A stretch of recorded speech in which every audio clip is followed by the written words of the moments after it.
tarde, pessoas queridas. Então, já vou começar direto com a minha audiodescrição. O meu nome é Clarissa, eu sou uma mulher de pele branca, tenho 57 anos de idade, cabelos cacheados bem curtinhos e grisalhos, nariz de médio a grande, boca pequena, com lábios finos. Estou usando óculos de leitura e vestindo uma blusa de lã rosa claro com uns pontos acinzentados e um colar com bolinhas brancas, algumas cor-de-rosa e outras salmão. Atrás de mim, à minha direita, tem um armário de madeira, tipo cerejeira, e do lado dele, a minha esquerda, não é a minha direita, atrás de mim, um gaveteiro com um abajur pequeno. E acima do abajur tem uma prateleira com uns bichinhos de pelúcia e uns livros, e a minha queridíssima máscara de rosto preta, escrito Fora Bolsonaro em branco, que eu acho que me descreve bem também. Então, todos, todas e todes, sejam muito bem-vindos. Hoje é o último dia do DELA 2001. Tô ouvindo, deu para ouvir daqui os suspiros de tristeza de vocês aí no chat. Mas quem sabe no ano que vem tem mais, né? Vamos ver. Eu espero que vocês estejam todas e todes muito bem e preparados para a tarde de hoje, que vai ser novamente cheia de aprendizagem. Nós vamos hoje falar sobre língua franca, sobre ativismo linguístico, sobre critical language education, sobre educational technology, sobre Ecology of Knowledge in ELT, sobre como uma língua hegemônica como English may bring us important considerations about our praxis and proporcionar trocas super valiosas, né, que nos ajudem a pensar sobre os nossos contextos específicos. Então, como diz a poeta Elisa Lucinda, naquele poema que se chama Só de Sacanagem, que a Glenda trouxe para a gente na terça-feira passada, talvez a gente possa mudar o final, né? Maybe we can change the end of the stories we live by. E alguma coisa me diz que hoje a gente vai falar sobre algumas possibilidades de mudar essas nossas histórias. Então, os avisos de praxe, né? Eu lembro a todo mundo, como vocês já sabem, mas né, não custa lembrar, que as línguas para as interações da gente aqui no DELA foram escolhidas pelas próprias pessoas convidadas, né? Porque a gente quis que elas se sentissem à vontade para desenvolver as nossas conversas, especialmente os nossos debates. Eu lembro também que os resumos das falas de todo mundo, dos 2 ciclos, estão lá no nosso site, que é dela.ufpr.br.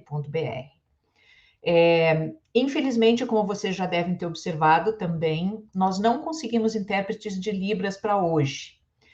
Como vocês também já sabem, tá vendo? Estou sendo super repetitiva hoje. Mas como vocês já sabem também, a gente está fazendo o possível para legendar os vídeos, né? Legendar as gravações o quanto antes, para tentar ampliar o acesso para o maior número possível de pessoas. Mas eu ainda tenho um último aviso sobre as coisas que vocês já sabem, né? Eu imagino que nessa altura já tenham percebido também que a tarde vai ser uma misturinha de inglês com português e italiano, because we do believe in crossing the borders among named languages, e acreditamos também que é importante e possível e importante, né, necessário trocarmos as nossas impressões sobre como o trabalho com línguas diferentes, em línguas diferentes, tem distanciamentos e aproximações com os nossos contextos específicos. Então, vamos lá. Nós vamos, então, como de costume, começar apresentando as pessoas convidadas de hoje com os textos que foram enviados por elas.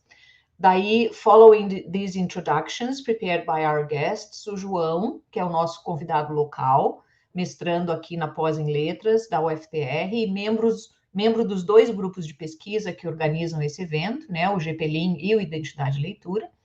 Então, nessa primeira parte, João will present his research in about half an hour, and then our external guest, Francesca, from the University of Padua, Italy, will start a conversation with João, but such conversation will be then taken up by the questions and comments on the YouTube chat.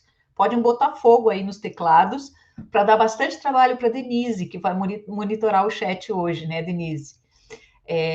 A Denise will then bring us the questions from the chat to our debate after Francesca's initial comments and questions, né? Então, Denise, obrigada antecipadamente. Então, depois desse primeiro debate, a gente vai ter um intervalo curto, and after the break, Francesca will do her talk for around an hour, and João, this time, will initiate the debate with her.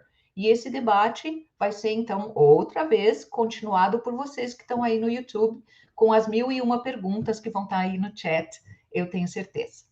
Então, vamos agora iniciar aquela parte que será excluída da gravação, né? Aquela parte que é um special tree, com silêncio e tudo, para ele saber exatamente onde é que tem que fazer. Agora, no último dia do DELA, nós aprendemos a fazer as marcações. Pronto. Então, revigoradas todas, todos e todes, com essas apresentações lindas, vamos proceder às falas do nosso e da nossa convidada.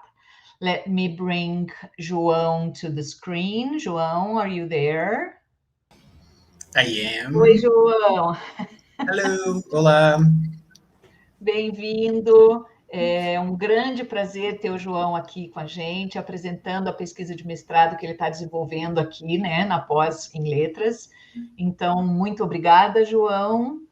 Fica à vontade. O DELA é teu pelos próximos 30 minutos. Obrigada, João. Eu vou me retirar, como diz o Eduardo, eu vou me retirar a minha insignificância. E qualquer coisa, estou aqui em stand-by. Precisando é só chamar. Ok. Thank you, Clarissa. Obrigado, Clarissa. First, I will start, of course, saying good afternoon, boa tarde a todos, né, que estão aqui me ouvindo, a todas. First, my description, yes, I am a white man. I have blue eyes, sort of a blonde, dark blonde hair. I'm wearing a white and blue floral t-shirt. Behind me, there are some books. A small trash can here with pictures of London, very funny. And basically that's it. Am I sharing the screen already? Oh, good. So I hope that the love of my life gave you guys a good introduction of who I am.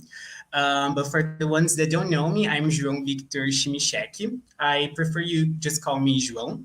I'm 24 and I was born and raised in Paraná.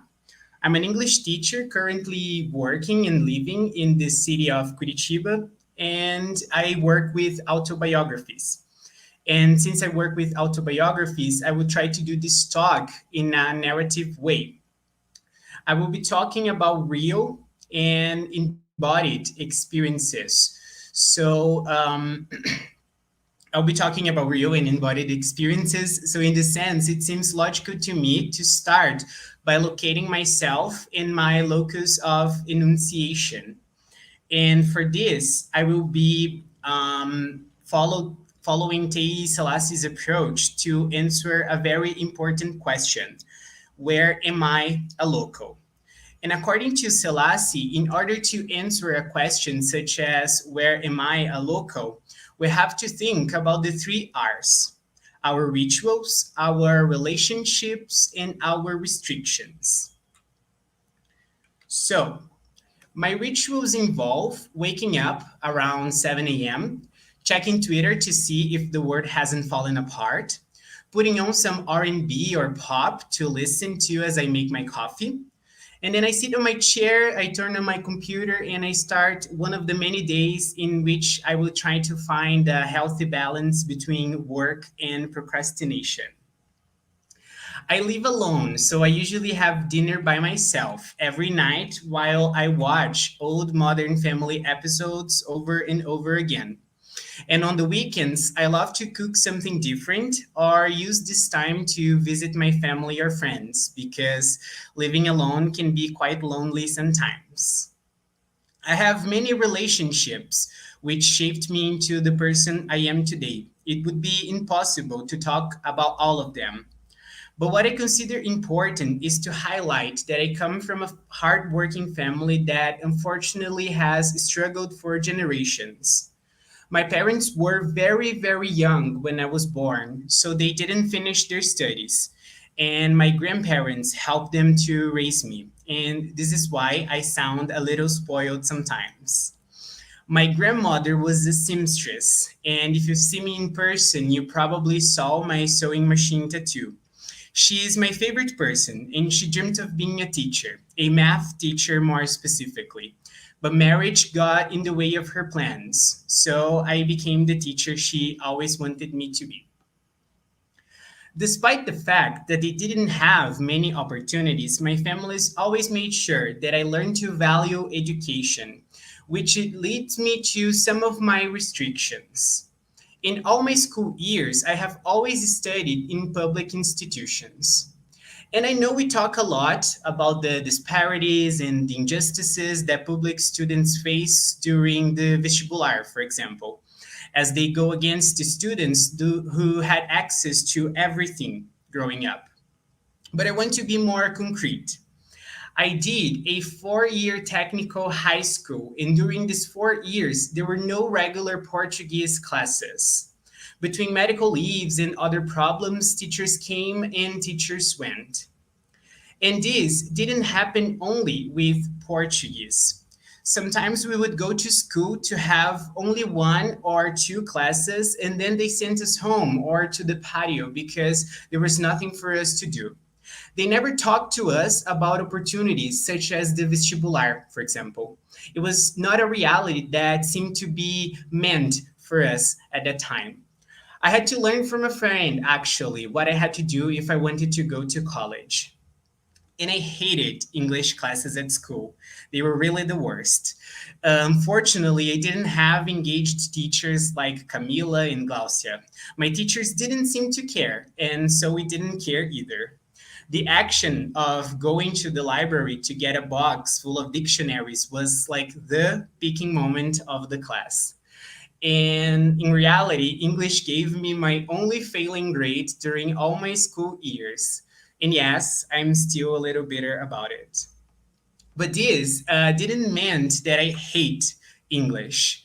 My first music passion was Black Eyed Peas because my aunt gave me their DVD when I was, I believe, 8 years old. I memorized the songs by heart, even though I didn't understand a word they were saying. And later, when I was 11, I guess, I got my first video game. And I loved farming games. And I wanted to play this game so bad that it didn't even matter that they were entirely in English. I was playing like trial and error with only a few trips to the dictionary. And soon enough, I was like a virtual farmer that knew what eggplants and cabbages were. And then when I was 14 in 2011, I made a friend from Germany through an Adele fan page. She sent me a direct message on Facebook in English asking me who I was. And I remember the feeling I felt from that message, like it was yesterday. How do I reply? I understand what she's saying, but how do I respond? I typed something in Portuguese on translator. I checked them if it seemed okay. I copied and pasted this message to our conversation. And then eventually I started writing in English on translator just to check if the machine was understanding what I was trying to say. And I don't remember when, but eventually I stopped going to the translator. And just for you to know, we are still friends until this day, Sarah and I. And all of these experiences led me to a game-changing conversation with a friend where I was unhappy and unsure about my options for college. He said to me, "You've learned English by yourself. This must be a natural talent. Why not letras?" Why not letras? Well, because I don't want to be a teacher and I don't want to be broke for the rest of my life. This was my first answer. But then the question lingered on me. Why not letras? And 7 years later, here I am, a teacher finishing a master's in letras. And despite never properly or formally studying English, I was encouraged by my professors to take the placement test during the first week of classes. And then I was put in a group with some of my veterans. And at that point, the classes were honestly terrifying. I avoided talking because I didn't want to be judged for my bad pronunciation or lack of structural knowledge. Until this day, to be honest, I don't think I fully overcome this fear and this insecurity. Actually, speaking in English during this event is, to me, an act of empowerment. But where did these feelings come from? Well, I believe that they come from the fact that the dominant paradigm of English language teaching in Brazil is still the English as a foreign language paradigm. The English as a foreign language, or EFL paradigm, leads us to think that non-native speakers are inferior, subaltern to the dominant native speakers. It makes us believe that this language that we learn as foreign belongs to the other. It is the language of the other. And we see this other as the model, the target, the one we have to imitate so we can be seen as valid speakers. And to illustrate what I'm talking about here, I like to think about EFL in terms of clothing. The native speaker is like the original owner of a given outfit. He helped design the garment, he acquired the fabrics and the lining, he paid the tailor. It was designed and tailored according to his standards and demands. This garment was, in fact, made for him. If we want, we may try to borrow this garment from him and dress it. It is likely that he will try to sell it for a very expensive price, but what we know for sure is that it will never suit us perfectly. Like I said, it was tailored for the native. In our bodies, the subaltern bodies of non-native speakers, it is simply a second-hand piece, which originally belonged to someone else. However, all of this leads us to another turning point in this trajectory. In 2017, I got to know someone who I am now lucky enough to call my advisor. I met Clarissa when she was the professor of a subject from the third year of Letras. And during her discipline, I could let go of some of these fears I mentioned before.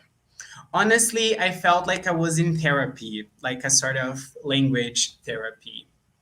I say that it was therapy because during this discipline, we talked about things such as imposter syndrome, native speakerism, and of course, English as a lingua franca. It was my first contact with these discussions, and finally, a lot of my fears, my questions, and my anguishes, finally, they had names. Since then, I've read, of course, many different things about English as a lingua franca, also known as ELF. Initially, what struck me the most about the idea of ELF was the fact that it made me feel validated as a non-native English speaker who soon would become a teacher of the language. The concept of ELF lifted a weight from my shoulders that at that point I was carrying, I was feeling, I had fear and anxiety because of it, but I couldn't name it. It was like an invisible anchor always holding me down. I didn't learn English because I wanted to live in New York or to talk to native speakers. The language happened to me.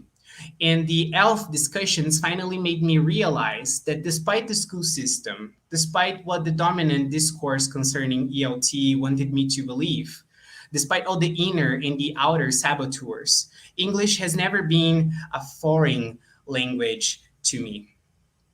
And there are many ways in which we can understand the idea of English as a lingua franca. When thinking about ELF, of course, we are talking about a field of studies. Some people think about it in terms of a perspective or a paradigm. Others understand ELF as a way of conceiving language and its teaching and learning. And we can, of course, understand it as a phenomenon regarding the global spread of English and all of its implications.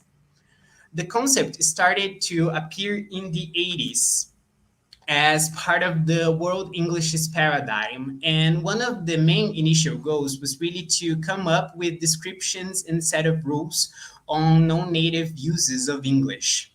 These descriptive initiatives will later be categorized by Jenkins as the first phase of ELF studies.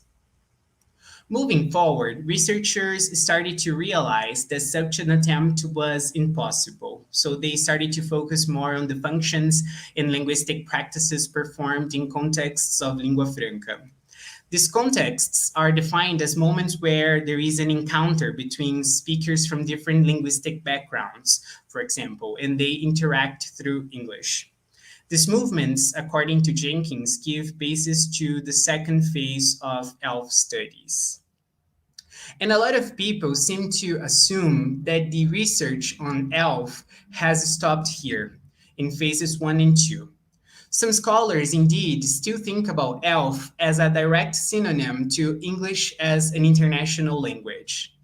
Others view ELF as an hegemonic and universalizing effort that has as one of its main goals making the whole world speak only in English. And to be fair, I do understand most of this criticism. When thinking about ELF as a phenomenon, for instance, I believe that we have to ask ourselves questions such as, why has English, out of all the other languages, spread globally? Has this been happening since when? Who benefits from this global spread? Who is harmed in the process? And to what extent? And what is the cost of all of this? How can we resist this? Should we move away from English to resist, or should we try to move with and within the language? And in addition, I agree with Figueiredo and Martinez when they state that the ELF research has started in places very different from Brazil. To be more specific, the first ELF studies come from the global north. These studies follow, of course, a very modern and positivist approach. And although they employ universalizing terms, they're talking about very specific places in the global north. But I argue that we cannot ignore the fact that the research on ELF hasn't stopped in phases 1 and 2. Most importantly, ELF research doesn't happen only in the global north. ELF studies aren't developed only to serve universalizing purposes. And to ignore this fact is, for me, as dangerous and violent as the language of universalization. It is to push many scholars and all their efforts even further down the abyssal line that divides what is valid knowledge and what isn't. In this sense, according to Jenkins, there is a third phase of ELF studies in which researchers started to realize the importance of taking into an account the multilingual nature of the world, the translingual nature of our linguistic practices, and of bringing these reflections and the work with concepts such as repertoires to the ELF conversation. Moreover, authors like Duboc believe that a considerable part of the Brazilian research on ELF already departs from an epistemological basis that has this preoccupation with the multilingual context and translingual nature of the language from the start. This is why Duboc, and a little later Duboc and Siqueira, argue for what is being called ELF feito no Brasil. Glaucia already talked about this concept yesterday, but let's recover this discussion a little bit. For Duboc and Siqueira, the works in ELF that is being done here locally have a strong preoccupation with the political nature of English in Brazil, and also with the implications of these theories on ELF on our pedagogical practices in the classrooms. For them, these preoccupations and the decolonial and southern epistemologies that give basis to our theorizations are what set apart some of the studies on ELF we do here. In Brazil, from the ones we do in other localities. This is why for Duboc and Siqueira, local action is what defines ELF, feito no Brasil. And this is why I bring ELF feito no Brasil to the title of my research. I don't want to only do ELF research. I want to practice ELF. I want to exercise ELF locally. I want to contribute to a political epistemological movement that is trying to shed light on a subaltern knowledge production. A movement that, in my eyes, is aiming at changing the tone of the ELF conversation. But in order to make it clear what I understand as ELF, let's go back a little to that exercise of thinking about language through clothing metaphors. If we can see English as a foreign language, as a second-hand piece, I believe that we can relate ELF with the processes of upcycling from sustainable fashion. Instead of trying to wear a garment that was not made for us, that was never going to fit us properly, we use our agency and creativity to come up with new and unique outfits from these materials that once belonged to the other or that had distinct purposes. It is like our practice with English from an ELF perspective. We do not borrow it from the native. We reclaim the language. We create, we transform it into something different.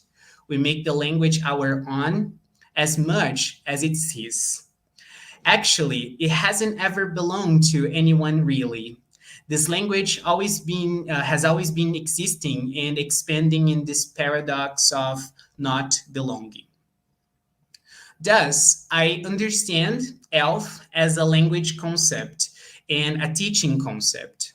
For me, it is a way to understand language and to reflect about the praxis of teaching this language in our local contexts. It is a concept that, if you've listened to my story, has been developing over the years through a complex relation of love with the language. But how can I bring this relationship to the classroom? What emotions come with it? What are the impacts of opening spaces for these stories, for these feelings? And can these experiences shape the way we view and conceive languages, the way we conceive English more specifically, and the role it plays in our lives? And how come we do this? And to what extent can these experiences shape the way we see language? All of this brought me to my narrative research with El Feito no Brasil and Autobiographies. But you might be asking, why autobiographies? And here, of course, we'll share another story. My favorite book is entitled Paixão Pagu. And this book was initially written as a letter from the multifaceted artist Patrícia Galvão to her husband, Geraldo Ferraz. In this letter, Pagu reveals many of her secrets as she revisits and comments on some of the events of her turbulent life. According to her, she wants to reclaim her story. She wants to take control of the narrative. This book impacted me in many ways, in ways I will never be able to fully explain.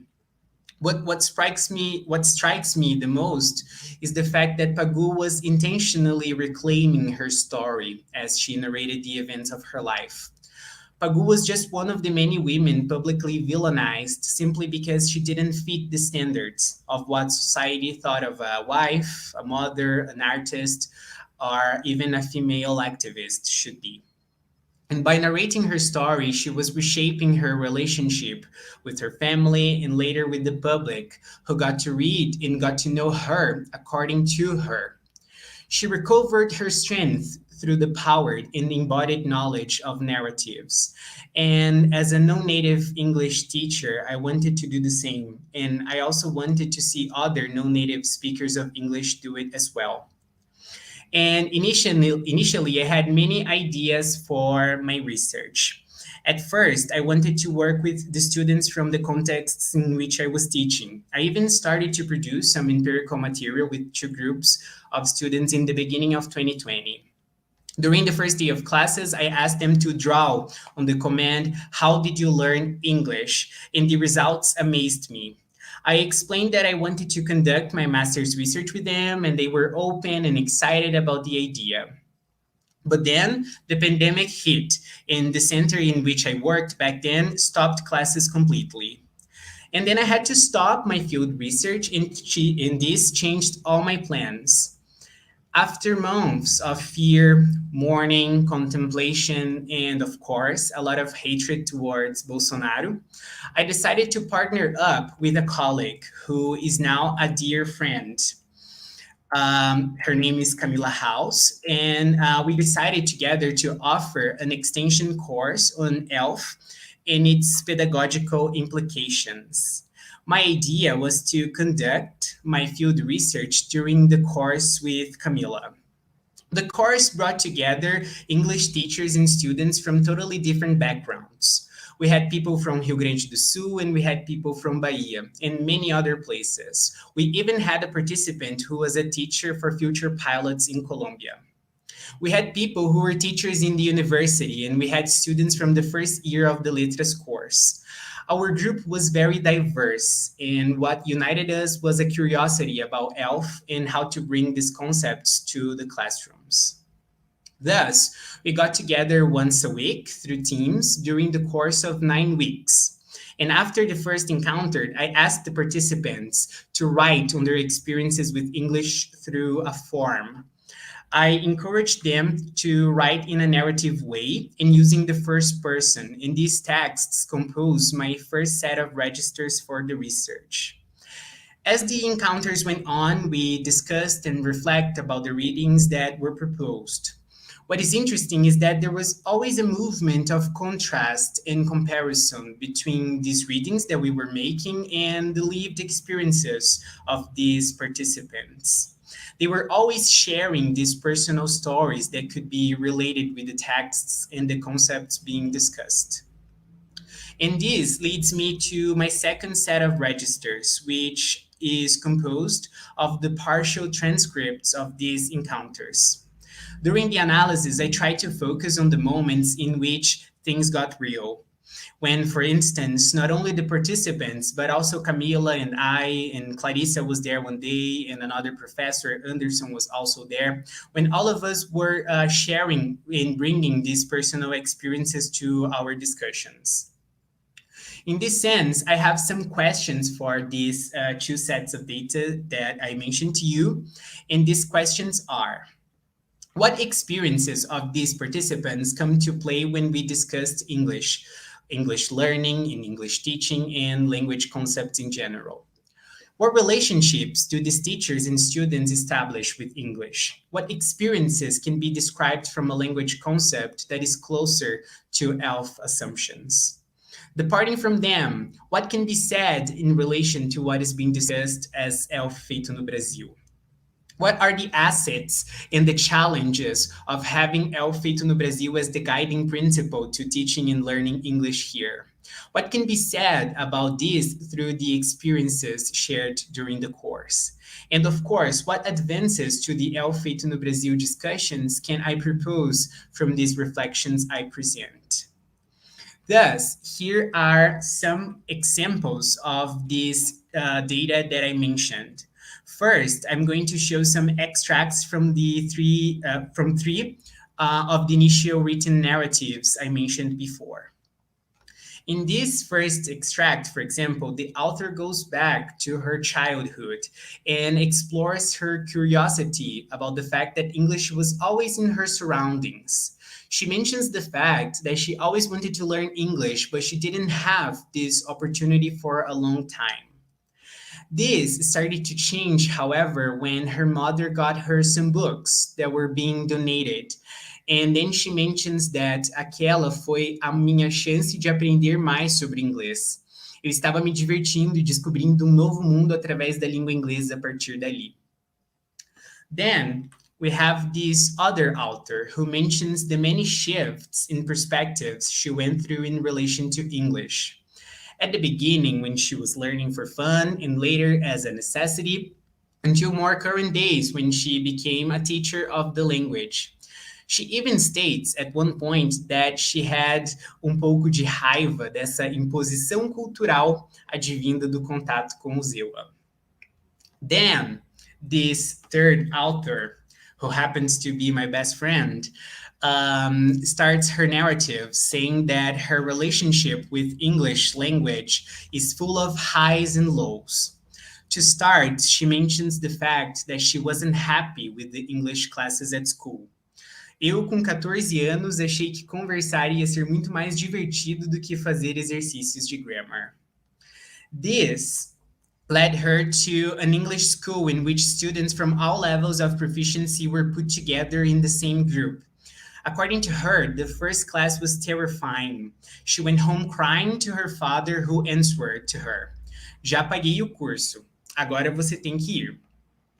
Then, She gives a beautiful narrative about all the intricacies that led her to where she is today. And she finishes with: de forma resumida, eu diria que minha relação com o inglês é complicada e sempre será. Mas não posso negar que não seja importante para mim, pois, de certa forma, é parte de quem eu sou e de como tenho me construído como pessoa, estudante e professora. Na verdade, eu acho que cada dia que passa, essa relação fica mais complexa e me abre cada vez mais espaços para refletir não só sobre eu mesma como pessoa, mas também sobre o mundo, sobre as outras pessoas, pontos de vista e jeitos de entender a nossa realidade. These stories showed me that these girls, these teachers, they seem to be aware of all the complexities surrounding English in the presence of the language in their lives. They state clearly that English is not accessible to everyone. Their stories showed me that the process can be, and very often is indeed, violent and scary, but that it can also be fun and liberating. Going through and learning this language can help us as we navigate and try to make meanings out of the world in which we live. To see English as a foreign language is to have a single story of what English really is, a single story of what English means to a lot of these people. And according to Chimamanda Ngozi Adichie, the problem is not that the single story is not true, but the single story is incomplete. And yes, English is a foreign language to a lot of people here in Brazil and in many other contexts. But to think of English only as foreign, as the language of the other and only the other, is to erase these people's experiences. It is to deem them as non-existent. Which leads me to the implications of teaching this language informed by these ELF problematizations I've been talking to you about. Thus, here are some extracts from the discussions we had during the meetings. This first author shares some of her experiences with remote teaching and how she makes sense of the discussions and ELF concepts during her practices. According to her, the pandemic context strengthened the relationship between parents and teachers. And one of the disciplines that suffered this change the most was English, because parents tried to help their children with the task. And as they did this, it was very common for her to receive messages such as: ai, deve estar tudo errado. Eu tentei, teacher. Isso é muito difícil. A gente não sabe em casa. So for her, these fears of making mistakes and being judged by them was very wrong. But she tried to break away, and it was very strong, sorry. But she tried to break away and alleviate these tensions, even with parents, because in her own words, eu quero que eles falem, que eles se reconstruam como falantes desse idioma, que eles se sintam à vontade, que eles sintam prazer nisso. This other author shares that he likes to conduct some reflections about language with his students. According to him, his students get very excited when they hear about concepts such as the ones we are working with, the ELF discussions. Some of them even state things such as, poxa, que bacana, então eu posso tentar do jeito que eu puder. And then, commenting on his students' reactions, this teacher says: eu me emociono quase que para chorar, porque na hora que eu leio uma coisa dessas, o aluno até então achava que eu ia brigar com ele se ele dissesse alguma coisa errada. And then states that through movements like this, we are opening the space of the classrooms for students to share their multiple voices, for their multiple voices to come out in these spaces. And finally, we have this other author who talks about the conflicts and clashes between the expectations from the institution in which she works and the topics that she has been studying. According to her, it is impossible not to change your attitude, to change the way you see and teach English as you learn more about ELF and its concepts. Then she narrates an episode in which a student was a little disrespectful as she stated her discomfort about a recording from the material that they were using, which deviated from the standard with which students were used to. In the words of this teacher, não dá mais para você simplesmente falar é, né, que coisa, gente, e segue a aula. Não tem mais como. Você tem que parar e você tem que fazer uma intervenção. You have to stop and you have to make an intervention. Then this teacher moves on to talk about other experiences and finishes with her comment making this relationship about freedom and acting otherwise. The more freedom you have in a given context, the more you can try to think about an English teaching and learning otherwise. And all of this leads me to some of my conclusions. But as I write in my dissertation, I don't like to talk about conclusions. Rather, let's exercise discussing these results using the idea of beginnings. Here, I showed you a small portion of stories shared during the course. And just by them, I believe that you could see how engaged these teachers are. They understand the limitations that sometimes are imposed by their contexts, and they try to navigate concepts and act between the cracks. They want to develop a practice that is more democratic and in sync with their worldviews and their language concepts. These teachers, they want to open the classroom space for their students and their voices. They want their students to feel like they are important, that they are an important part of the learning process, for instance. They want them to feel comfortable. They want them to feel like valid speakers of this language that was once seen as the language of the other. And this is why, after meeting these teachers and listening carefully to their stories and contrasting these stories with my stories, I started to call these movements, the actions that teachers do in their classrooms, by pedagogical activism. And when we read or listen to the term activism, we tend to think first about grandiose political acts that challenge the dominant system. And yes, for sure, these are great examples of activism, but here I am talking about a different kind of activism. I am talking about an activism that sometimes is a little more subtle, more implicit, which happens between the lines and between the cracks, a type of quiet or soft-spoken even activism.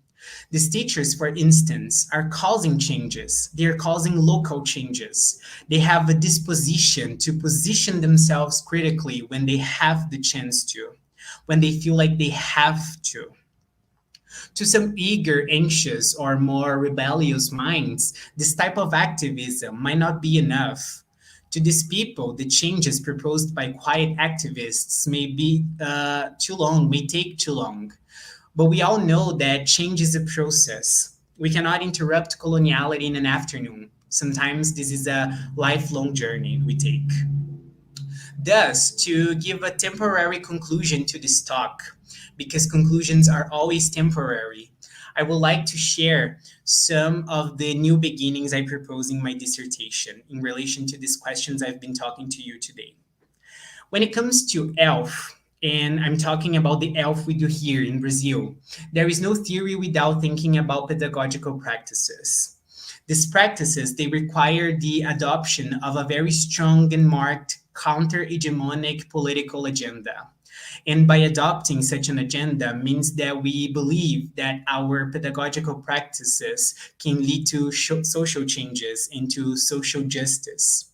The social changes have as one of their central goals the interruption of modernity coloniality, putting an end to the invisibilization and the erasures that they pose, extremely related, of course, with language teaching here in my talk. And finally, researching about ELF and bringing an ELF-informed practice to the classroom is, indeed, and of course, in my view, a form of activism, a form of pedagogical activism.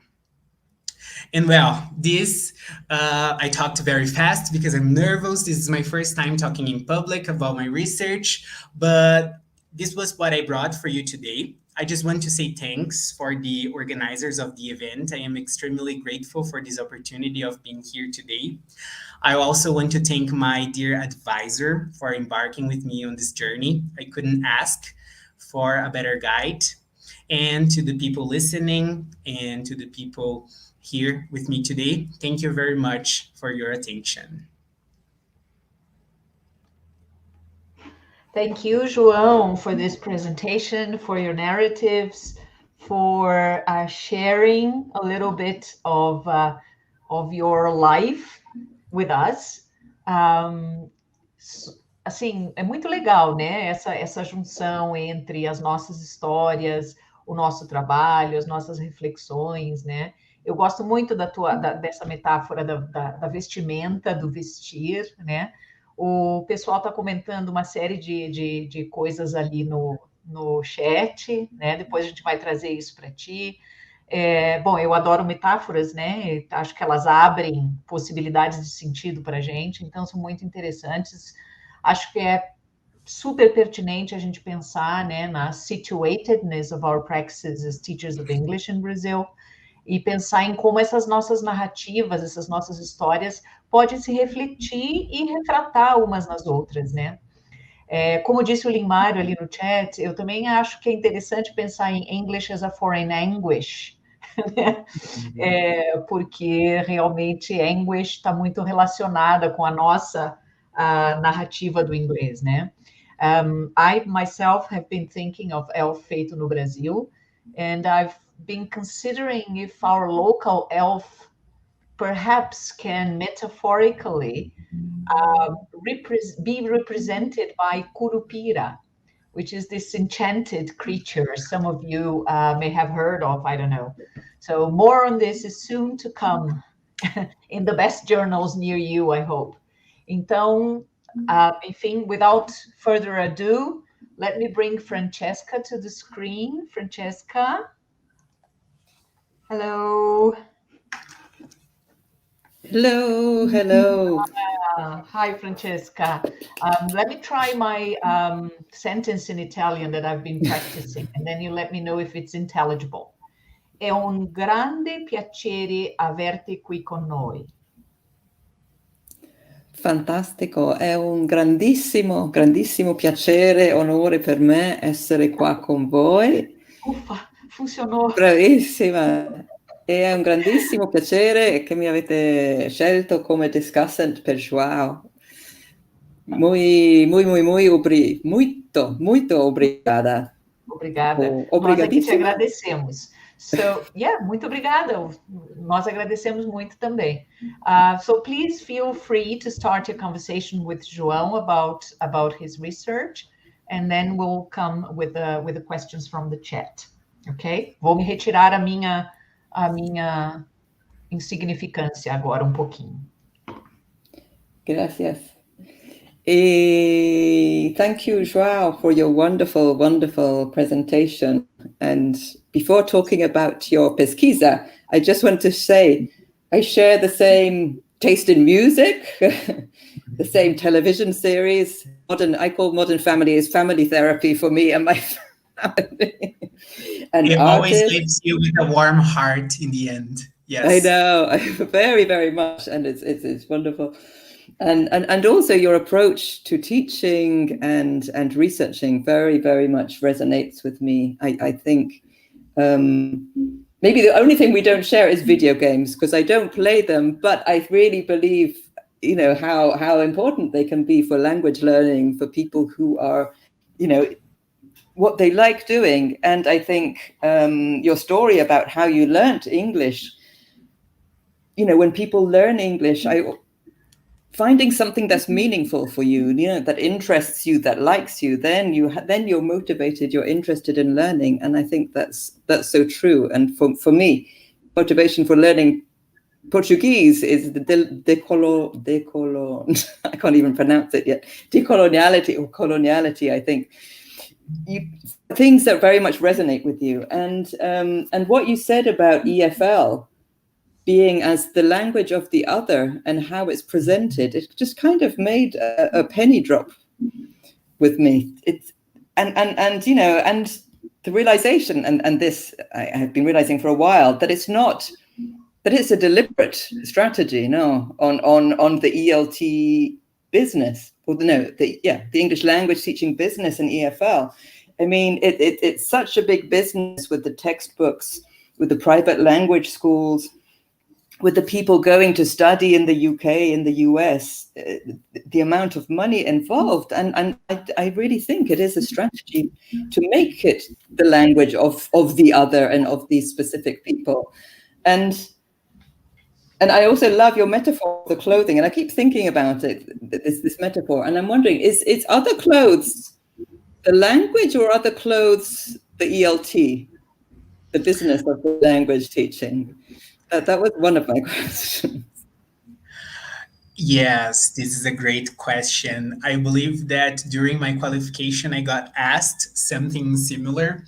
And to be honest with you, I'm still developing this metaphor, but I try to not make in a way as if I would understand language as an object that could be, metaphorically speaking, buy as a clothing. I don't see, of course, language as object. I think of language as practice. But as I told you, I am the grandson of a seamstress, and I have a very close and dear relationship with these things and with the way I present myself. And I see clothing really as a practice. For example, I used to joke about this. Whenever I was sad, I would go to the university wearing, how do we say, hoodies, so I could cover up my face and stay there. And whenever I was happy and feeling empowered, I would put a nice t-shirt and I will, mess with my hair, play with my hair. And I see language in clothing and the way we dress and the garments we put on ourselves as practices. And to practice dressing, trying actually to dress this clothing that will never fit me perfectly, is the EFL. And to get these materials that once there was an idea that they belonged to another, but they were the materials, the resources, they come from the world, they come from Earth, and they go back to Earth. So to get these materials and to create something new, to use your creativity, your agency, to build something out of that, to emerge, this is where the metaphor comes from. So I really see these things more as a process. So I would say that language in clothing. And I love the idea of the elf metaphor, the kind of putting the clothes together and making them yours and taking ownership of the feeling comfortable and in your own way. And I think that's very important and very valuable. And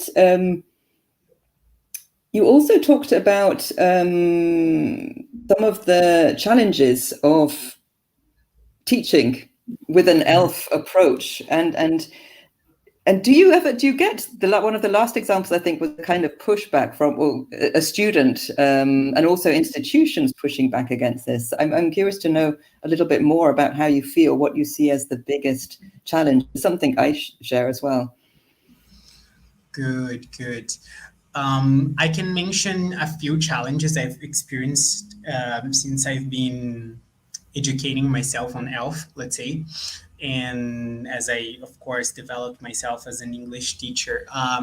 One of the things that always gets me is having to use textbooks. I'm always the late teacher when it comes to textbooks, because I love to create materials, I love to use videos, I love to do other things. And when I see I have a book to cover in 4 classes, which I had 10 originally, to do that. So this is basically one of the challenges, the materials I have to use, because they send us tests that students will do that are related to these topics of the, not necessarily these topics, but the way that the language was presented in the chapters, in the units of the textbooks. Sometimes students are very reactive when you say to them that you cannot learn all the grammar rules that exist. Even though I am very honest with them sometimes and they ask me questions and I try to answer I have no idea of what you're asking. I don't know all these rules. I have to study before I teach. Once a student interrupted me, and she's a dear student of mine. I've been teaching her for, I believe, 4 years now. I don't remember, 3 years. And she interrupted me during the class. And she was like, João, I was speaking Portuguese. Eu preciso saber todas as regras gramaticais para me sentir confortável. And I was like, what do you mean by that? And I was like, but okay, you communicate in Portuguese. Yes, I do. I communicate in Portuguese. You communicate well in Portuguese. Yes, I do. So you know all the grammatical rules of Portuguese? No, I don't. And I was like, okay, so why do you have to know, all from English? So I guess that the impositions from the institutions and these expectations from the students of what is language, what is to learn a new language, and how to navigate and negotiate this with them usually are my two biggest challenges, I believe. Sorry to jump in, but we have thousands of questions on the chat. So, Francesca, you feel free to also, respond to the questions as you like, or to João's answers to the questions. So I'll just call Denise, and she's been having a hard time selecting the questions and choosing the ones that she wants to ask first. So, Denise. Hi there, Denise. Please open your microphone. Okay, it's important to open the microphone. Thanks. Eu vou fazer a minha audiodescrição. Meu nome é Denise, tenho cabelos longos, cabelos pretos, com vários cabelos brancos escondidos. Tenho pele branca, olhos pequenos, nariz pequenos, boca pequena. Ontem eu esqueci de falar que eu uso óculos, mas já virou second nature. Estou usando uma blusa roxa, um pingente azul. Atrás de mim tem uma parede branca e uma cama do quarto de visitas. Okay, so let's start. João, congratulations on this narrative. It was beautiful when you shared the love of your life. Yes. We loved this presentation. I think we should have this foforômetro on the chat. It would explode. And thanks for sharing your meta-narrative in such an amusing way with insightful metaphors. Okay, so we have many questions. The first of them is from Professor Poliana, our colleague from the university. So I'm going to ask Marcos to project this question, please. And I'm going to read in Portuguese. João, ontem meu filho de 7 anos, por coincidência, me perguntou why I need to study English in the school, why I can't choose one other language that I want to study. Ele queria estudar japonês. E tem uma sequência. Como explicar isso para as crianças e como você faria, João? Oh, this is $1 million question. Poliana, só um pouquinho, eu vou convidar o seu filho para passar um fim de semana com a minha família. Talvez ele queira aprender, mas ele vai sair um pouco doido. Yes. First of all, hi, Polly. Miss you a lot. Hope you are doing fine. Hope your babies are doing fine as well. Well, I don't know, actually. My answer for this question is, at first, I don't know. I can think of possibilities. I would probably tell my child, if it was like Theo, for example, I was going to stop him and say, take a look, Theo, the world is unjust. And this is when you're going to start realizing the injustices of the world. And let's do the following then. Let's together start studying Japanese outside, and whenever we can, we are going to ask, and we're going to ask for the people above. Give us more opportunities, give us more options, but let's do it together. This probably would be what I would do with Theo if he came to me and he wanted to study Japanese, because I think that to go back to what, oh my God, I forgot her name. to go back to what Roxana, talked Monday, there are things which we can control and there are things which we cannot control, and we have to understand the limitations we have when we are talking about, especially here in Brazil, where the language policies we had excluded all the other options we had, and we only have English as a possibility in schools right now. So as a more of a quiet activist, this probably is what I would do, but I don't know. I totally don't know if I answered properly. I don't know. Oh, you did. Thanks, João. I will continue with a question from Professor Eduardo. Marcus, can you project the question, please? João, it seems that your relation with English was already ELF-based during the course you and Camila House taught. How did such relation change, if at all, during the course and since then? During the course, I believe that I was more inclined into thinking about ELF in a phase 2 manner, as a way of simply decentralizing the native, and in really looking at these other manifestations and other usages, sort of English in other contexts, and context of English as a lingua franca. And as the course went on, and as my academic and then personal relationship with Camila grew, and I learned more and more with her, I believe that I started to sense that there was a potentiality to see this language concept as something more critical, as something really decolonial in the sense of El Feito no Brasil. So I guess that my relationship with the concept, it made me more aware of the danger of talking about ELF sometimes, and talking about this international neutral language, I believe.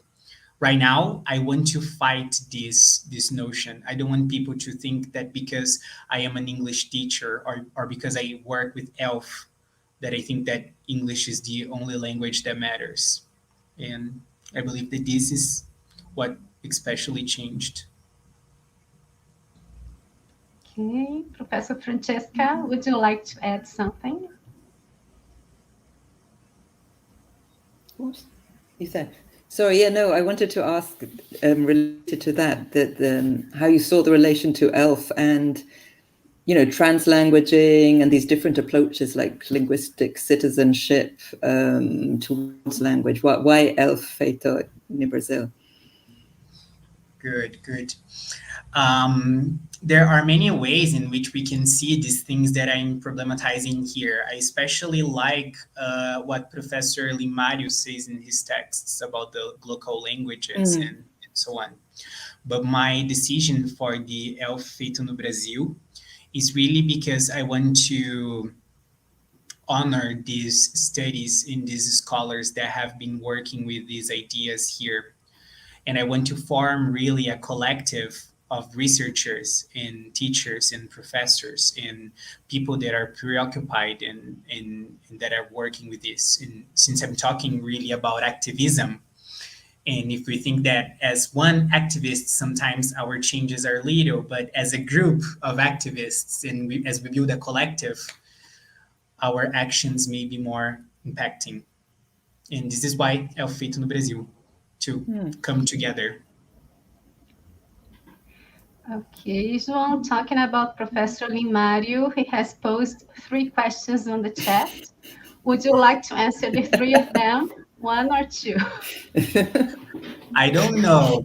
The easiest one first. No, just kidding. I can, if we have time, I can go for the 3. Okay, good. Marcos, can you project the first question, please? Uma pergunta para o João. Would you say that languages are like narratives in the sense that they are not fixed? They depend on who's telling the story and to whom? Totally, totally. I would even make notes of this other metaphor here now. But yes, I totally do. I think that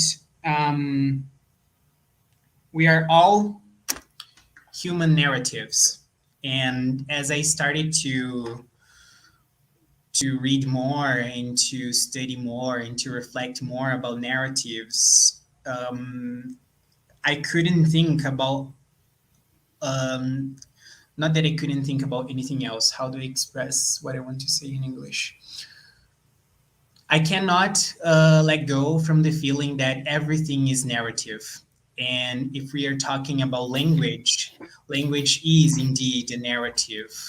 Our first chapters, as we don't have a language, but we mourn and we gesture and we try to communicate with our parents. And as we go on, and the narrative starts to become a little more complex as we start to really develop our linguistic repertoire. And the characters, yes, that are involved in these narratives as the different languages. And yes, this is an interesting connection that I may probably will try to explore now.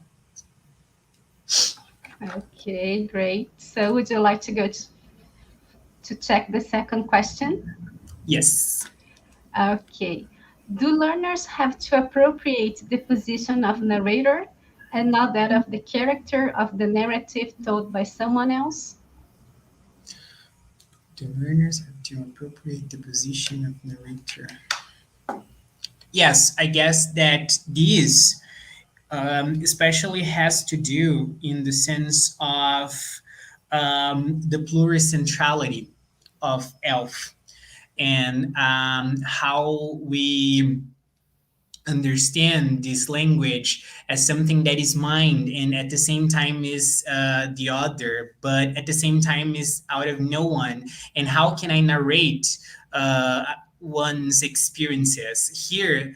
For example, as I was showing the data, I tried to interfere the last I could with what these authors have said during these encounters, because I'm not a narrator here. I narrate my own narratives, and I can establish connections, and I can establish these juxtapositions, but I can never really talk for them. This is why I never use the term biography, always autobiography.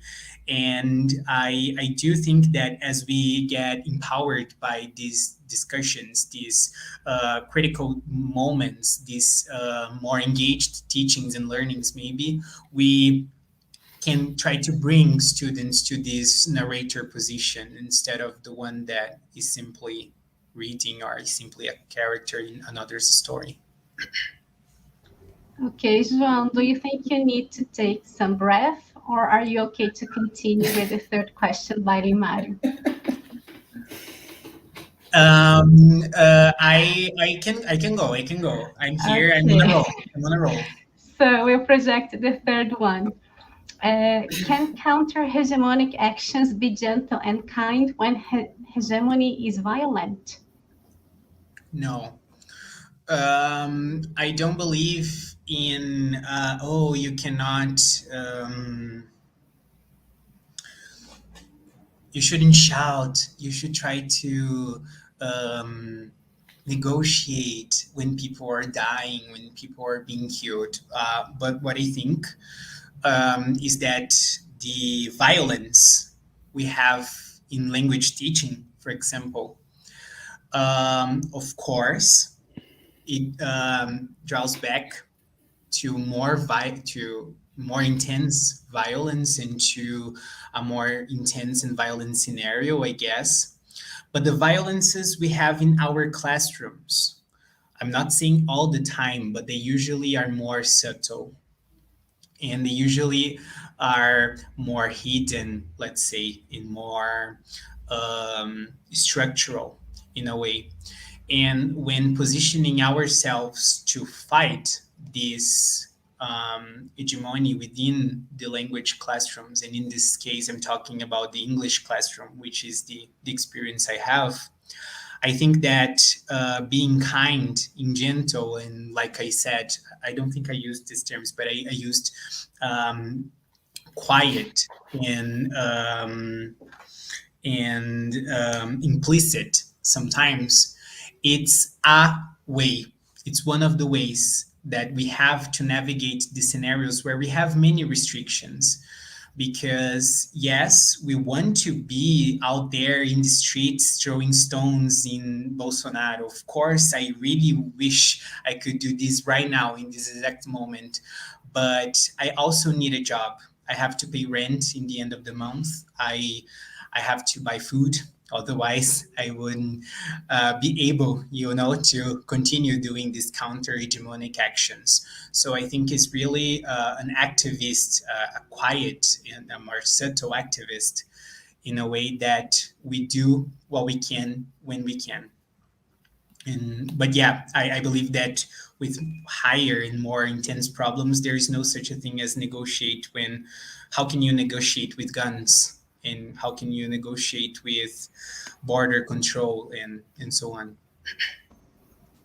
Okay, thanks, João. Now we have a question from Professor Yara Bruce. Max, can you project, please? Besides sharing your narrative, which I think is so helpful and it empowers students, what else can we do to try to make students more comfortable with languages they are learning? Professor Francesca, you're also invited to answer this question. Francesca, do you want to go first? To give me a time to drink some water. You can have some water, yeah. I think your narrative is great and show what everybody has been what's really struck me a lot about the DELA and the talks we've had before is so much the idea of care and building community. It's just so powerful in all the talks that I've heard, this idea of community and care and sharing, and also kind of showing your own vulnerabilities as well. And so I think building a comfortable community empowers students to make them feel comfortable to talk. I think, punishment, these kind of right, that's wrong, this approach is very inhibiting. And a lot of the work I have to do, like João, is kind of making people, it's kind of fixing the damage that has been done in the past. Now, this kind of very punitive approach, which English as a foreign language has, the idea of mistakes, the idea that you're not speaking, that you shouldn't be speaking in that way. Yes. I don't know, Denise, but I just gave a quick look in here at the chat at one point, and I saw Eric's comment, and I think that there is a good connection here with what I'm about to say. I think that making students feel comfortable with the languages that they are learning, and if we're talking about narratives, making them feel comfortable with sharing, these stories, is really a matter of changing the tone entirely of the classroom. I like to change the way that I assess students. And when I do assess students with the resources that the schools in which I work provided me with, like the formal tests and so on, I try to do this in a different way, in a more open and honest way, and explain to them why sometimes this is not the best approach to evaluate what they know. And I like to change the way I correct my students and the way I provided them with feedback. And when they interrogate me about why don't you correct us as much as you do, but I'm always correcting, not the way that they are used to. I believe that by changing the way I do this, of trying not to embarrass my students, trying not to humiliate them like some of my colleagues do when they speak Portuguese in the middle of an English class, trying to be more honest and trying to connect. And I know that this sometimes may sound like, okay, so a teacher has to be like a psychologist. No, but I believe that it is very colonial to think that we are going to enter in a language classroom in which we are going to listen to students share about their lives, their personal interests, their dreams, their goals, their fears. It's very colonial for me to think that you will not connect or that sometimes you will not disengage. And really to listen to the students, to share when you have to, when you can. All of this is what I try to do. I don't know if it's the best answer, but I think that trying to level things up, trying to provide students with moments where they are the ones that are teaching the language. Show to us something that you know that we don't know in the language we are learning here. Take this position of the one that is teaching. See that you can do this. These are just some of the things that I try to do as I try to make my students more comfortable in the classroom environment. And I think it works. Definitely, João. I think a question from Professor Juliana Martinez has to do with this. Marcos, can you project the question, please? João, parabéns. Muito bom te ouvir. Eu fiquei curiosa para saber mais se as conversas sobre IELF em sala de aula ajudam a compreender o que é colonialidade / modernidade e o que você acha? When I talk about classroom, I had very few moments where I explicitly talked about ELF. Então foram pouquíssimas vezes, né, que eu falei explicitamente sobre ELF, conceitos de ELF, na sala de aula. Eu falo sobre negociação. Hoje de manhã eu dei uma aula em um C1, que é uma turma que me desafia muito. São tópicos muito desafiadores, assim, de gramaticais para trabalhar, são assuntos complexos. E na aula de hoje, eu propus uma atividade em que os alunos mediavam discussões, né, porque a unidade trabalhava sobre conflito e a gente precisava fazer um projeto avaliativo. E eu pedi que os alunos mediassem, então, discussões e que essa tarefa de mediadores seria, então, o nosso primeiro projeto avaliativo. E, nesse momento, uma das alunas estava insegura e tudo mais, mas ela fez um RPG brilhante ali com os alunos, de narrativa e tudo mais, e foi lindo. E eu falei sobre o conceito de negociação, e que já que a gente estava falando, né, de mediação de conflitos e negociação de sentidos ali, que a negociação é uma parte muito importante da língua. E que, às vezes, a gente vai falar com pessoas que, independente da nossa pronúncia perfeita ou nosso conhecimento estrutural magnífico que a gente talvez tenha, vão ter pessoas que não vão querer conversar com a gente. E vão ter pessoas que não vão querer entender o que a gente está falando. E vão ter pessoas que a gente não vai querer entender também. E eu comecei a falar sobre essa ideia, não necessariamente, né, explicitamente falando sobre ELF, e daí eu trago, né, de onde que vocês acham que vem isso? Por que a gente tem esses medos, né, quando a gente está falando de gramática? Por que vocês acham que vocês têm que falar coisas como, como eles lá dizem, eles lá vão me entender? Onde é esse lá? Where is this where? There, né, que a gente usa na tradução. Where does this there come from? Why there? They're going to understand me there. There where? You know, where are you going to use this English that we are talking about? Então, eu acho que é mais sutil, mas que eles começam a se sentir mais libertos. E o Anderson, né, ele compartilha da reação dos alunos dele. Em um dos momentos, eu acho que foi ano passado, eu mostrei uma apresentação que eu fiz num evento, eu mostrei para os alunos, né, porque a gente teve esse momento de cada um ensinava alguma coisa diferente para os outros, e eu fiz também atividade para mostrar para eles mais ou menos como que eu estava pensando. E uma das alunas falou assim, nossa, eu nunca pensei sobre isso, eu nunca pensei nesse status da língua, eu nunca pensei que não tem dono de língua, eu nunca pensei que língua não é objeto. Então, eles começam a ter esses momentos que eu acho que it's something a little related to what Francesca was saying, that they are mind-blowing moments, you know, like to think this language as the language of the other, or to think that the language can also be mine. This brings some reflections that I don't think we can measure, but we can feel it, you know, and it's liberating. I believe that I have some liberating experiences with my students in this sense. Respondi? Eu não sei se eu respondi. Eu fico falando aqui, tô nervoso. Sim, para mim, sim. Okay, I think these were all the questions we had on the chat. Professor Francesca, would you like to add anything? Or can we move on?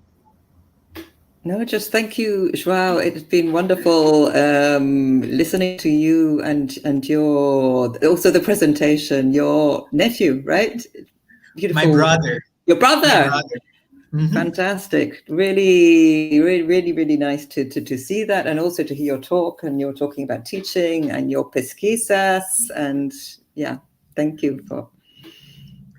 Thank you, Francesca. I'm very excited and looking forward for your talk also. I think it's going to be great.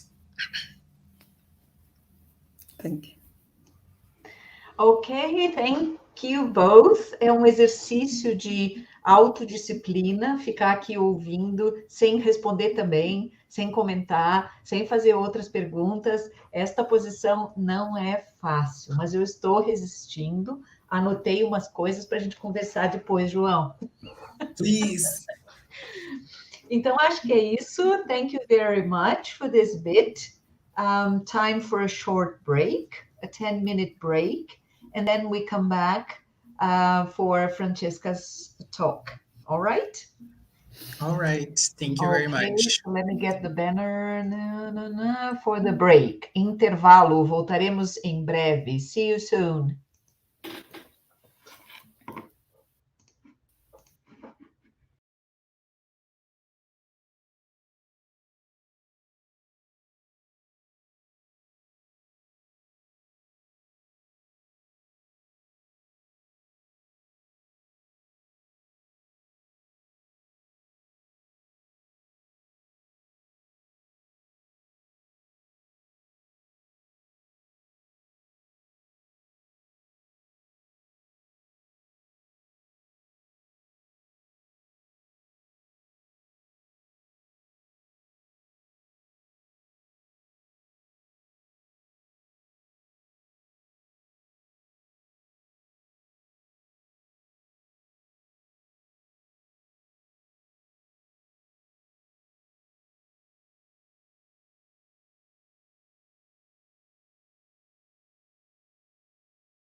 Olá, estamos de volta depois do intervalo.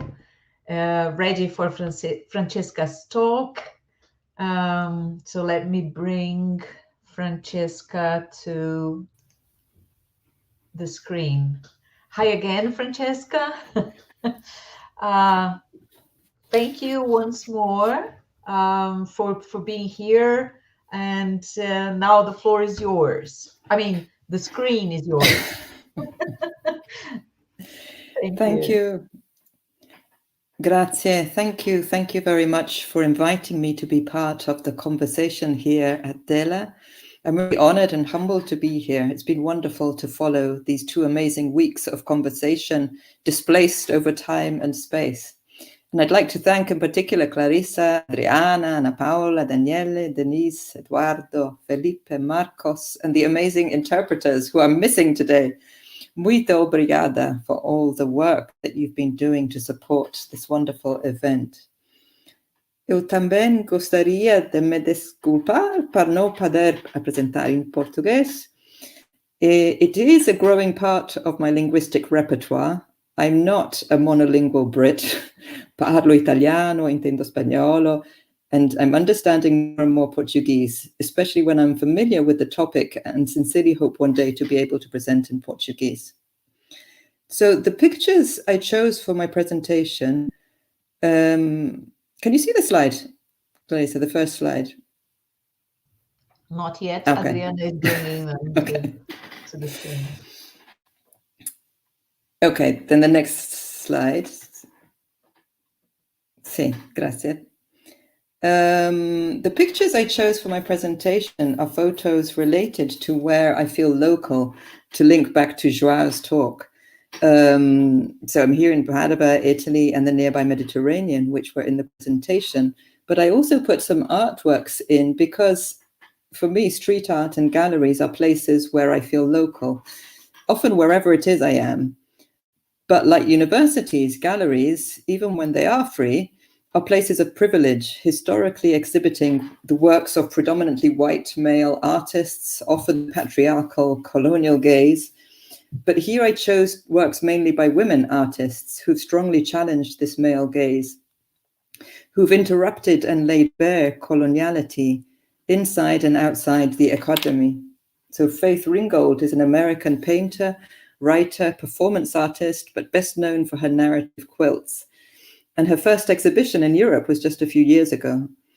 Jasmine Thomas Girvan is a Jamaican artist who makes jewelry, sculptures, and installations that combine magic realist elements with ancestral memories, indigenous African cosmologies, and post-colonial regional politics. Paula Rego is a Portuguese artist whose work addresses coloniality and patriarchy.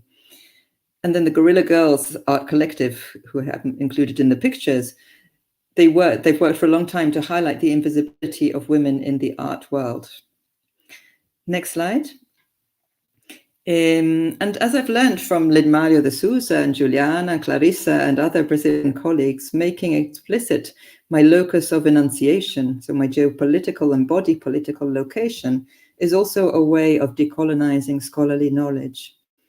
So I'm in Italy, a Central European country, and I work at the University of Padova, which is a historic university in the northeast of Italy, celebrating 800 years next year. And I started working here long ago as a lettore di madrelingua.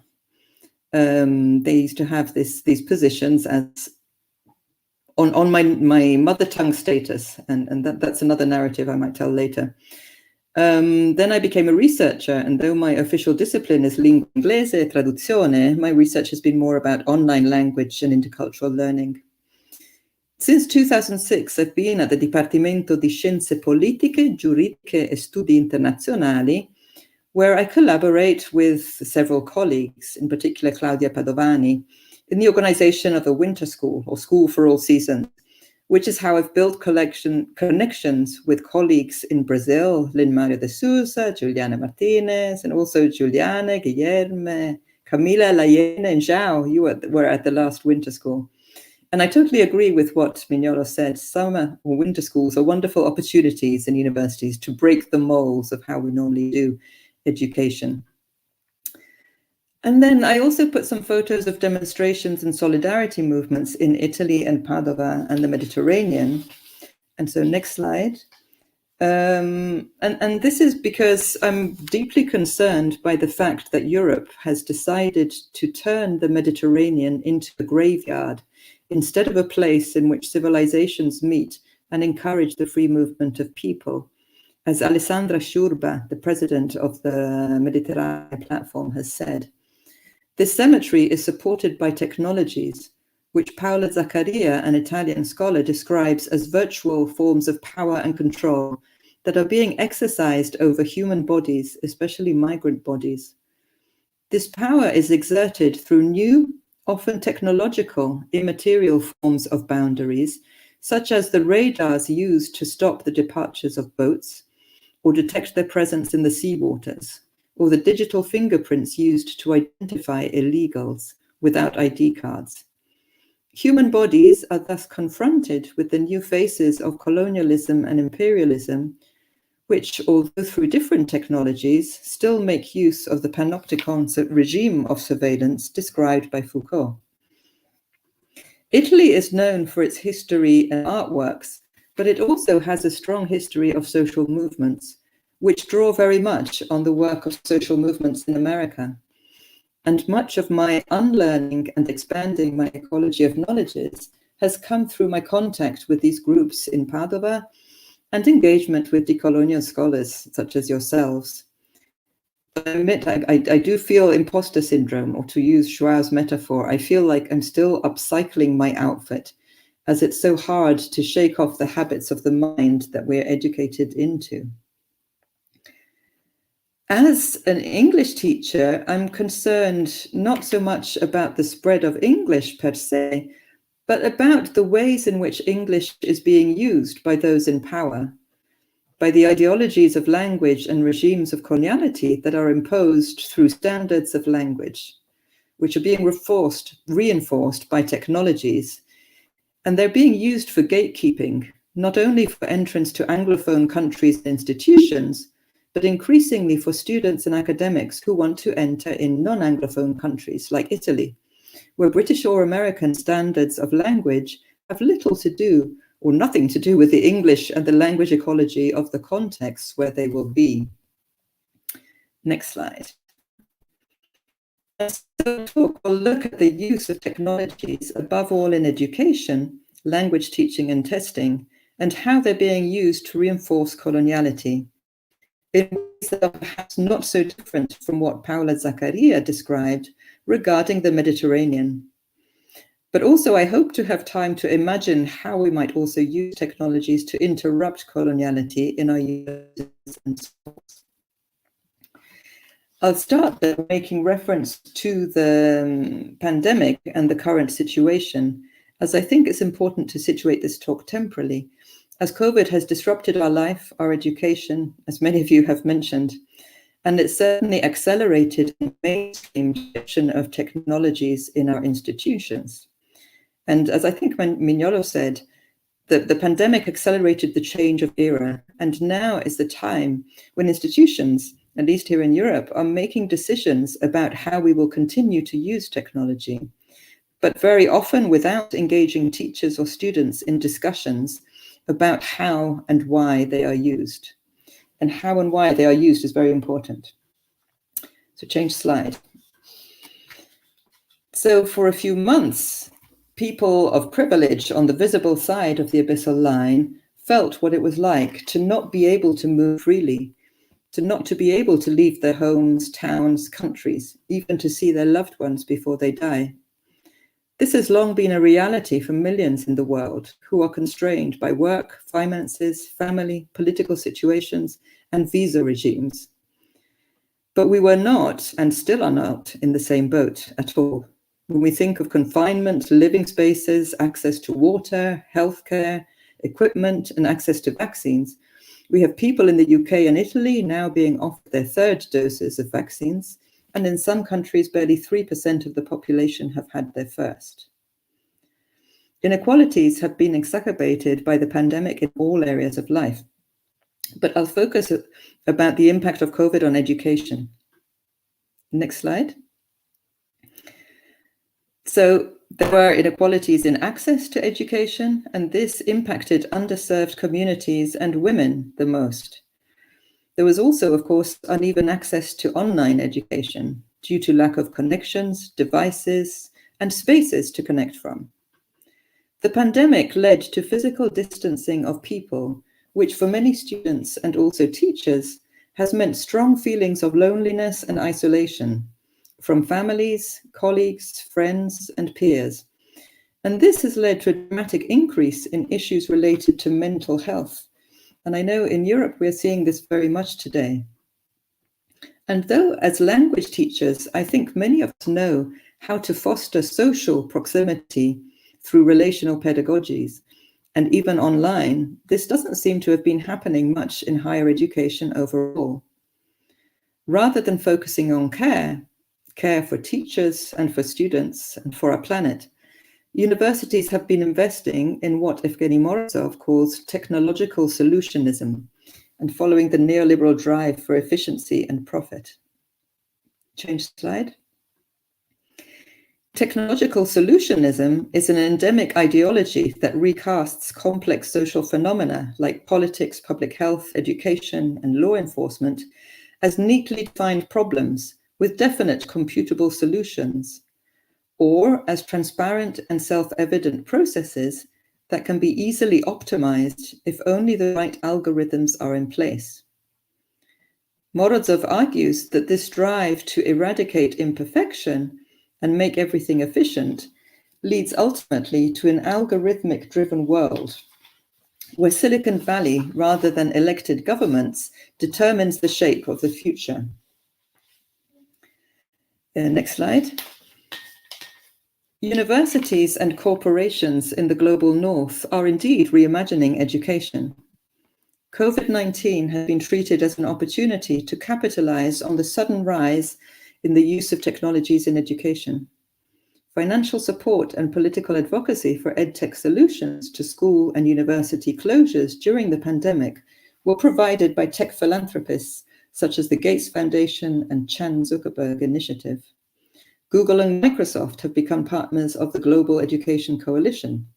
Amazon has seen a huge surge in demand for its educational products. Critics have pointed out that EdTech has followed drug dealer sales techniques. The first taste is free.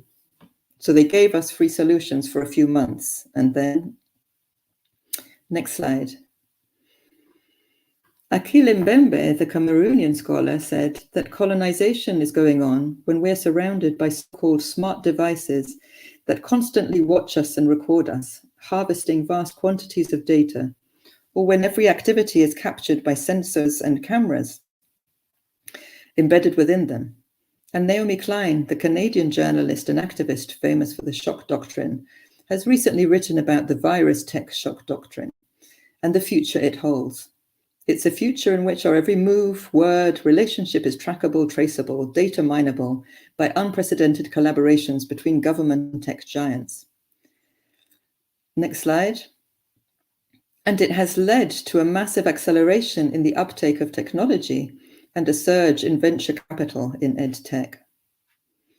But how we've been using technology and languages in DELA is certainly one of the most positive uses of technology we have for engaging in these kinds of conversations, for making them more accessible than in-presence events, and perhaps to a degree more environmentally sustainable.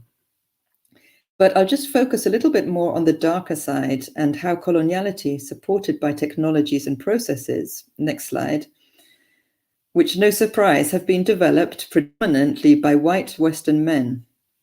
But as I said about the English language, it's not so much the technologies in themselves, but what they're being used for, the interests of those developing, selling, buying, and using them. And that includes us as teachers and our institutions. And so I'll start following the recommendations for decolonial pedagogy that Lin Mario de Souza made in his talk by identifying and interrogating coloniality in uses of technologies in the global north and linking to the talks that we've been hearing. Next slide. So global capitalism has never been so avid for natural resources as today, Santos wrote, to the extent that it's legitimate to speak of new extractivist imperialism. Land, water, and minerals have never been so coveted, and the struggle for them has never had such disastrous social and environmental consequences. Sharon Stein reminded us of the coloniality in the mining of the minerals needed for the technologies that we also use for education. And reports have been published by Amnesty tracing cobalt used in batteries for household brands to children working in life-threatening conditions. But of course, this isn't a surprise, as technologies are linked to modernity and coloniality, particularly modern technologies like computers, which have emerged from a certain history, from certain institutions, in specific places, and are likely to reinscribe violent, exploitative, and extractivist colonial practices.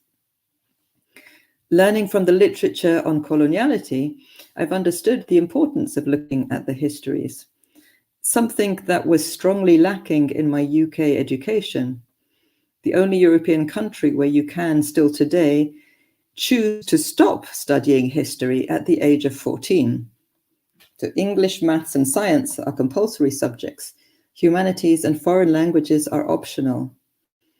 And of course, if you do study history, colonialism doesn't feature strongly. Technologies were used to support colonialism and continue to support coloniality, and they carry with them the legacy of their military origins: command, control, communication. Intelligence, command, control, communication, and intelligence. This is what Audrey Waters, a North American independent writer about EdTech, reminds us. And many of the technologies we use today originate in a specific locality, Silicon Valley, whose values or ideologies, as Waters highlights, include surveillance capitalism, radical individualism, neoliberalism, the exclusion of people of color and white women from its workforce. Next slide. Algorithms are trained on data, and data are being extracted also from our students. Students often find themselves uploading their content, their creative work, into the learning management system. With learning analytics and plagiarism detection software, they often find themselves having the data scanned and monetized, often without their consent. And the aim of this is for personalization, they say. This term has multiple histories and meanings.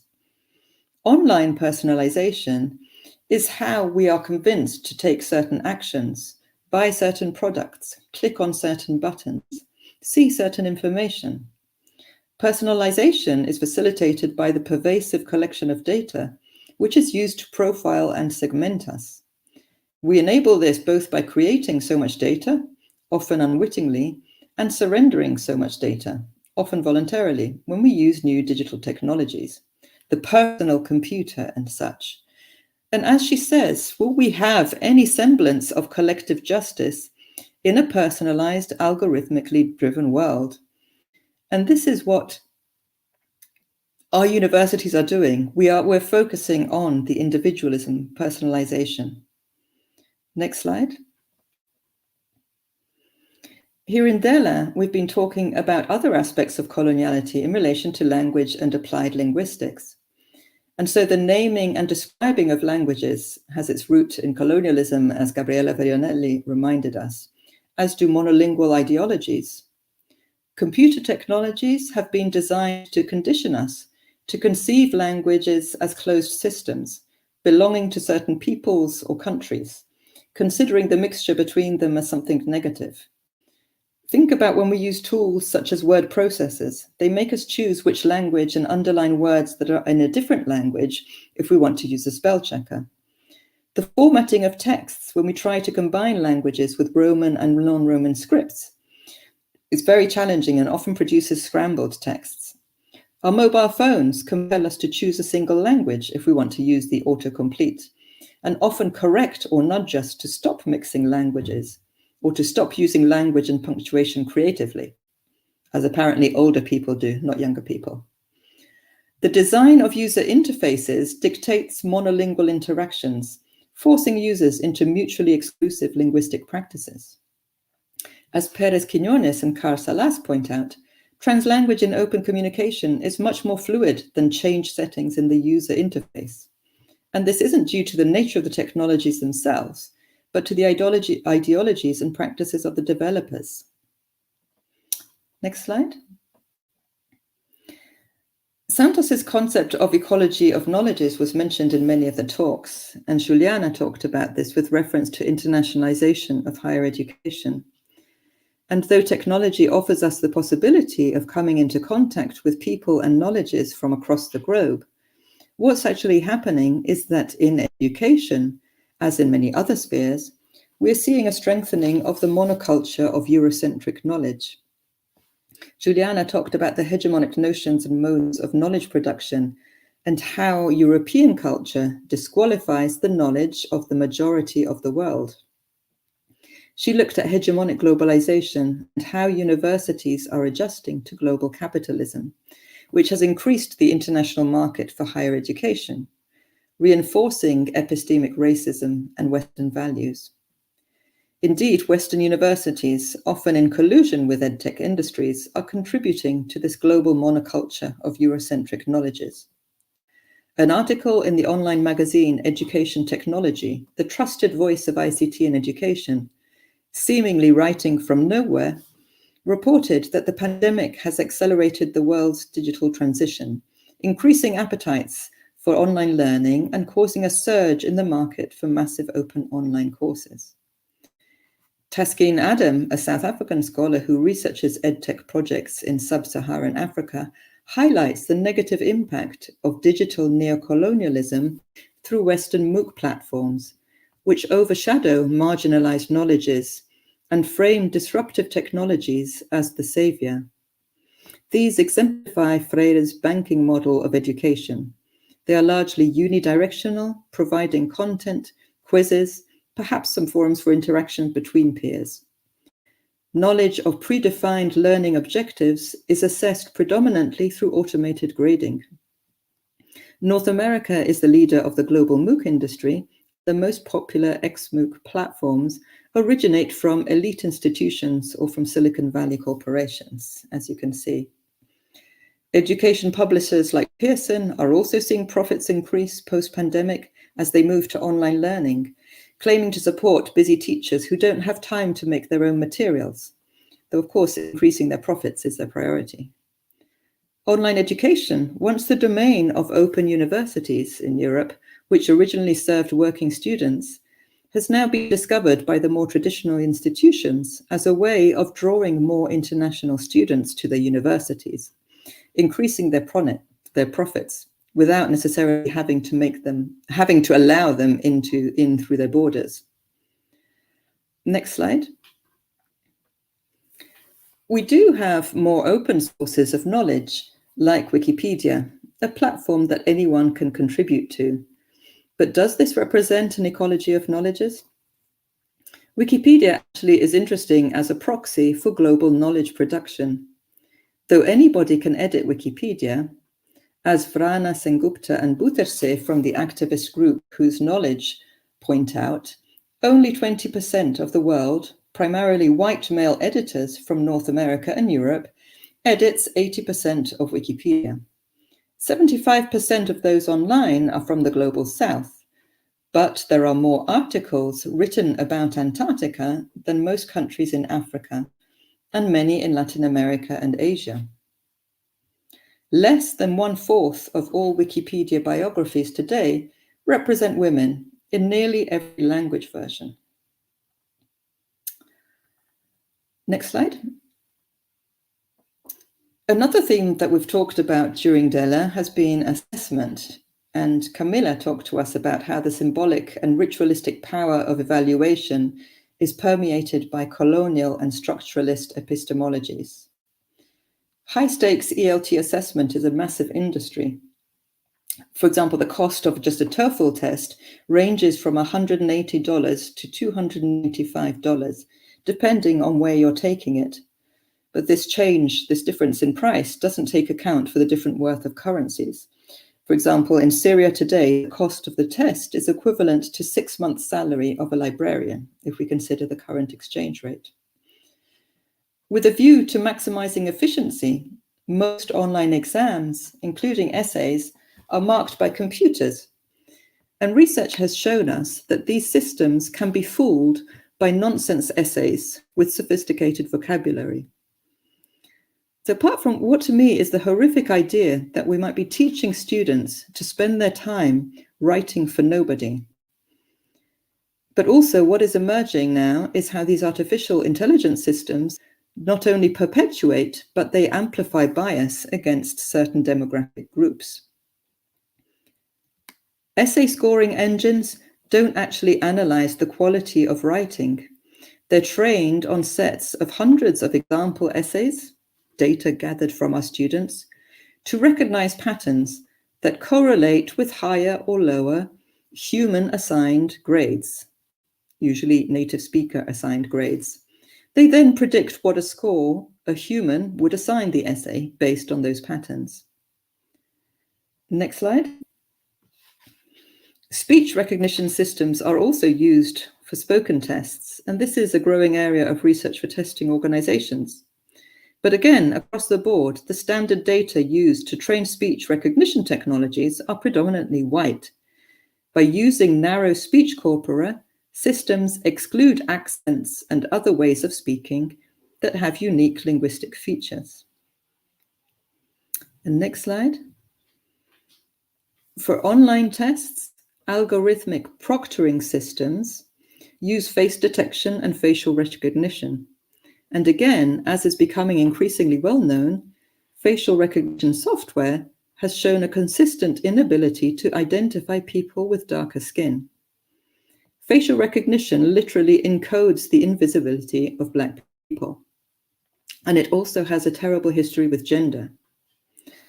Shay Swauger, a librarian and senior instructor at a community college in the US, has written an article called Our Bodies Encoded about this.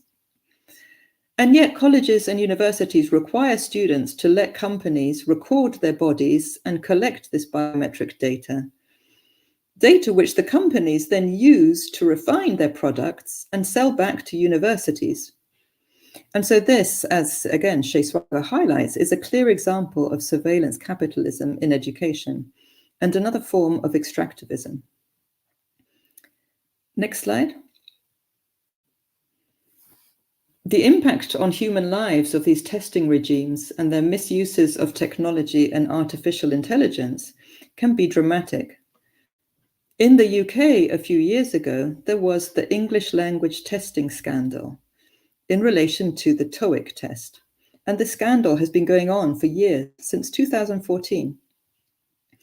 Following an investigation by BBC Panorama on cheating in testing centres, the government asked ETS, the testing provider, to review whether over 50,000 tests taken between 2011 and 2014 were valid. The company made checks using artificial intelligence and concluded that almost every test was suspicious.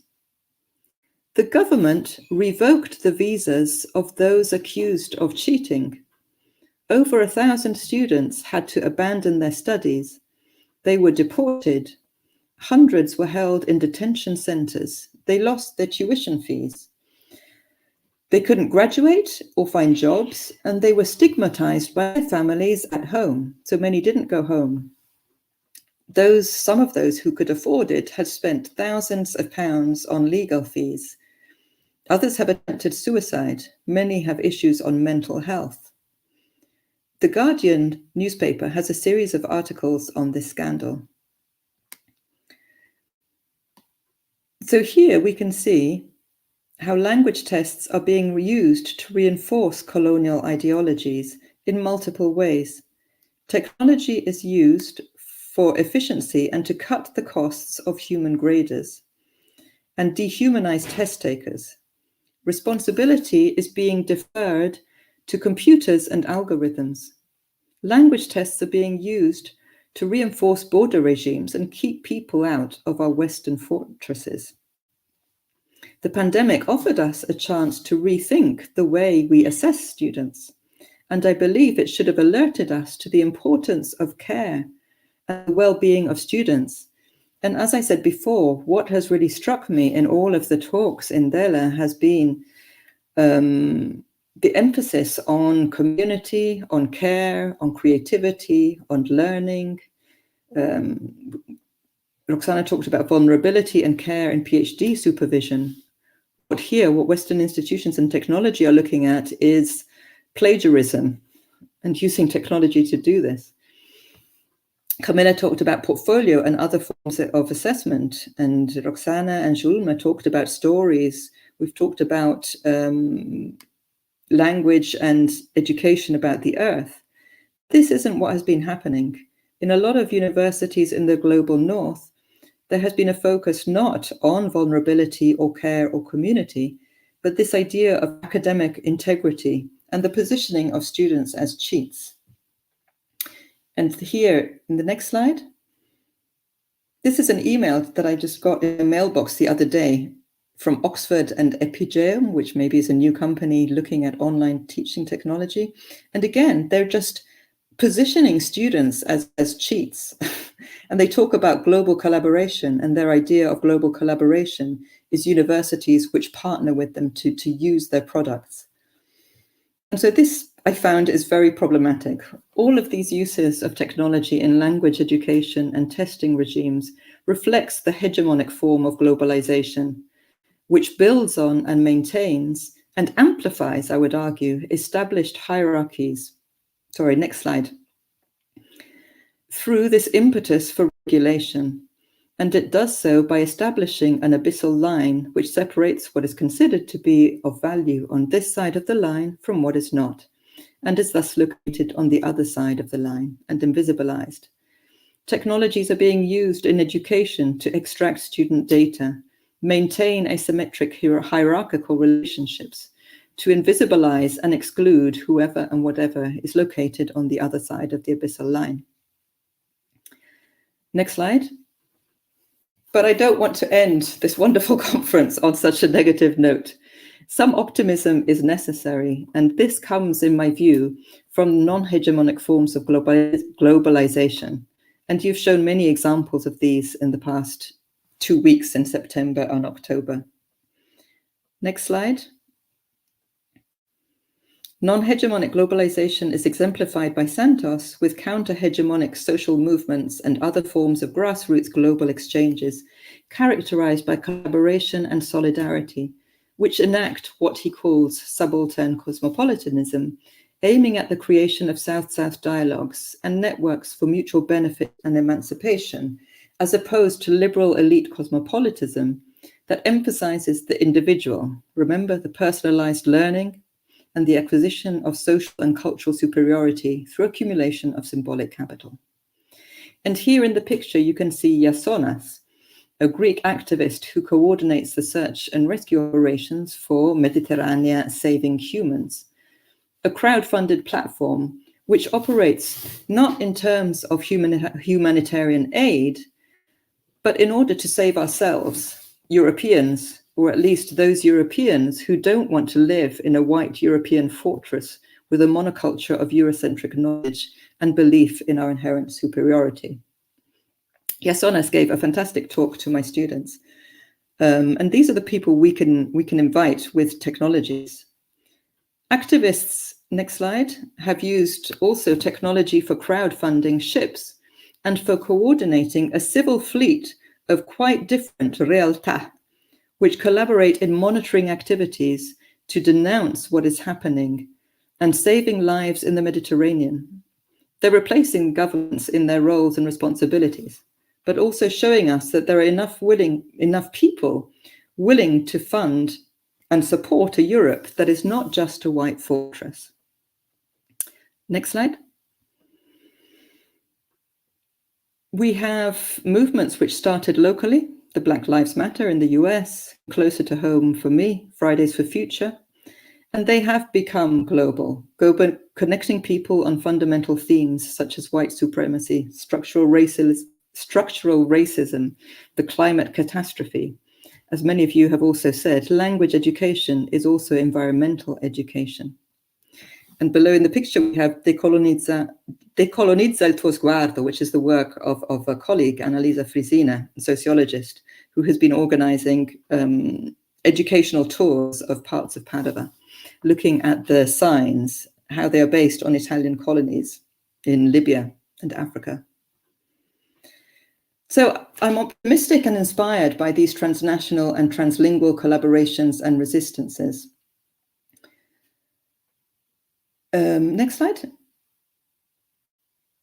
They have also been happening in education. On surveillance, there have been, in response, I forgot to say, there has been a court case where technology companies, proctoring companies in particular, are taking legal action against those who speak out against them. Legal action which causes people to lose jobs and lose their money. And educators have been organizing crowdfunding. And here was a teach-in against surveillance organized by Brenna Clark about educating ourselves about technology and organizing funds for legal fees. Next one. Connected educators have been creating online communities and sharing resources and teaching ideas. So DELA, I know you are all already a community, but you've been opening your community to other people like myself. And it's been a wonderful platform for strengthening community and exchanges. Before and during the pandemic, and still now, I've learned a lot from the Equity Unbound group led by educators and technologists in Mahabali in Egypt, Mia in the US, Catherine Croning in Ireland, and they developed open educational resources for online community building. Next slide. Now, Wikipedia, it does have its limitations. It's an encyclopedia, which is colonial in concept. But it's interesting, I find it interesting, analyzing Wikipedias and exploring it as a possible ecology of knowledges and of languages, asking students questions about what and whose knowledges and voices are made relevant, how Wikipedia's policies and pages reinforce hegemonic globalization, what information is available in what languages, what differences are there. These are activities we can do with students and also contributing to Wikipedia because it's more open than other resources by editing, writing, or translating articles, working in and across different languages, writing articles related to, for example, climate and social justice issues, and many, many more. And also introducing critical and alternative perspectives on issues that are presented as given or universally accepted. So I've been trying this with my students. It's a kind of geeky thing I've got into. And on the next slide, I'll just share a comment from one of the students, which I like. So here, this is a student who was insecure about his English, but for him, contributing to Wikipedia was an empowering experience. And what he writes, what I didn't imagine was the entire world behind this source of knowledge, lack of different viewpoints and the Eurocentric case, etc., etc. So he writes, is Wikipedia a male Eurocentric encyclopedia? Yes, sadly it is. Can we work on this? Yes, absolutely. Thus, I think that raising awareness on this topic and enhancing a more inclusive knowledge would allow to improve the situation. In reality, with this course, we worsened the situation, being almost all Europeans. So he understood this. The students also educated me about digital pollution. They did a presentation about digital pollution and noticed when I screen share that I have lots of different windows open. And that is also very damaging for the environment. So now they're aware of these issues and can spread what they've learned. Next slide. And then I think technologies can be useful in opening our classes. And this is what I've normally done my research about. Opening our classes to different people, to education, to partnering, to co-teaching. And this picture comes from a winter school, which again, the school, well, it wasn't a winter school, it was a school for all seasons. Well, in Mario and Giuliana organized 2 days of our winter school. And then we had a colleague from Leiden organizing another 2 days. And then the final 2 days were organized by Padova. And we had students from each of the universities. And I think that the powerful decolonial beginning set the tone for the school. And this image was created by an artist, a female artist, for a group of students, again, a mixed group of the students. And I think this kind of represents what I think we should be using technology for if we have to use it. So thank you very much.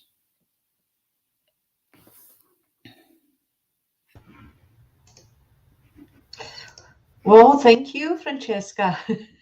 You did get us into a very sad feeling at the beginning, but you know, with alternatives in the end. So yeah, I guess we can change our stories, right? The end of our stories, as in the poem with Lucinda that we had on Tuesday.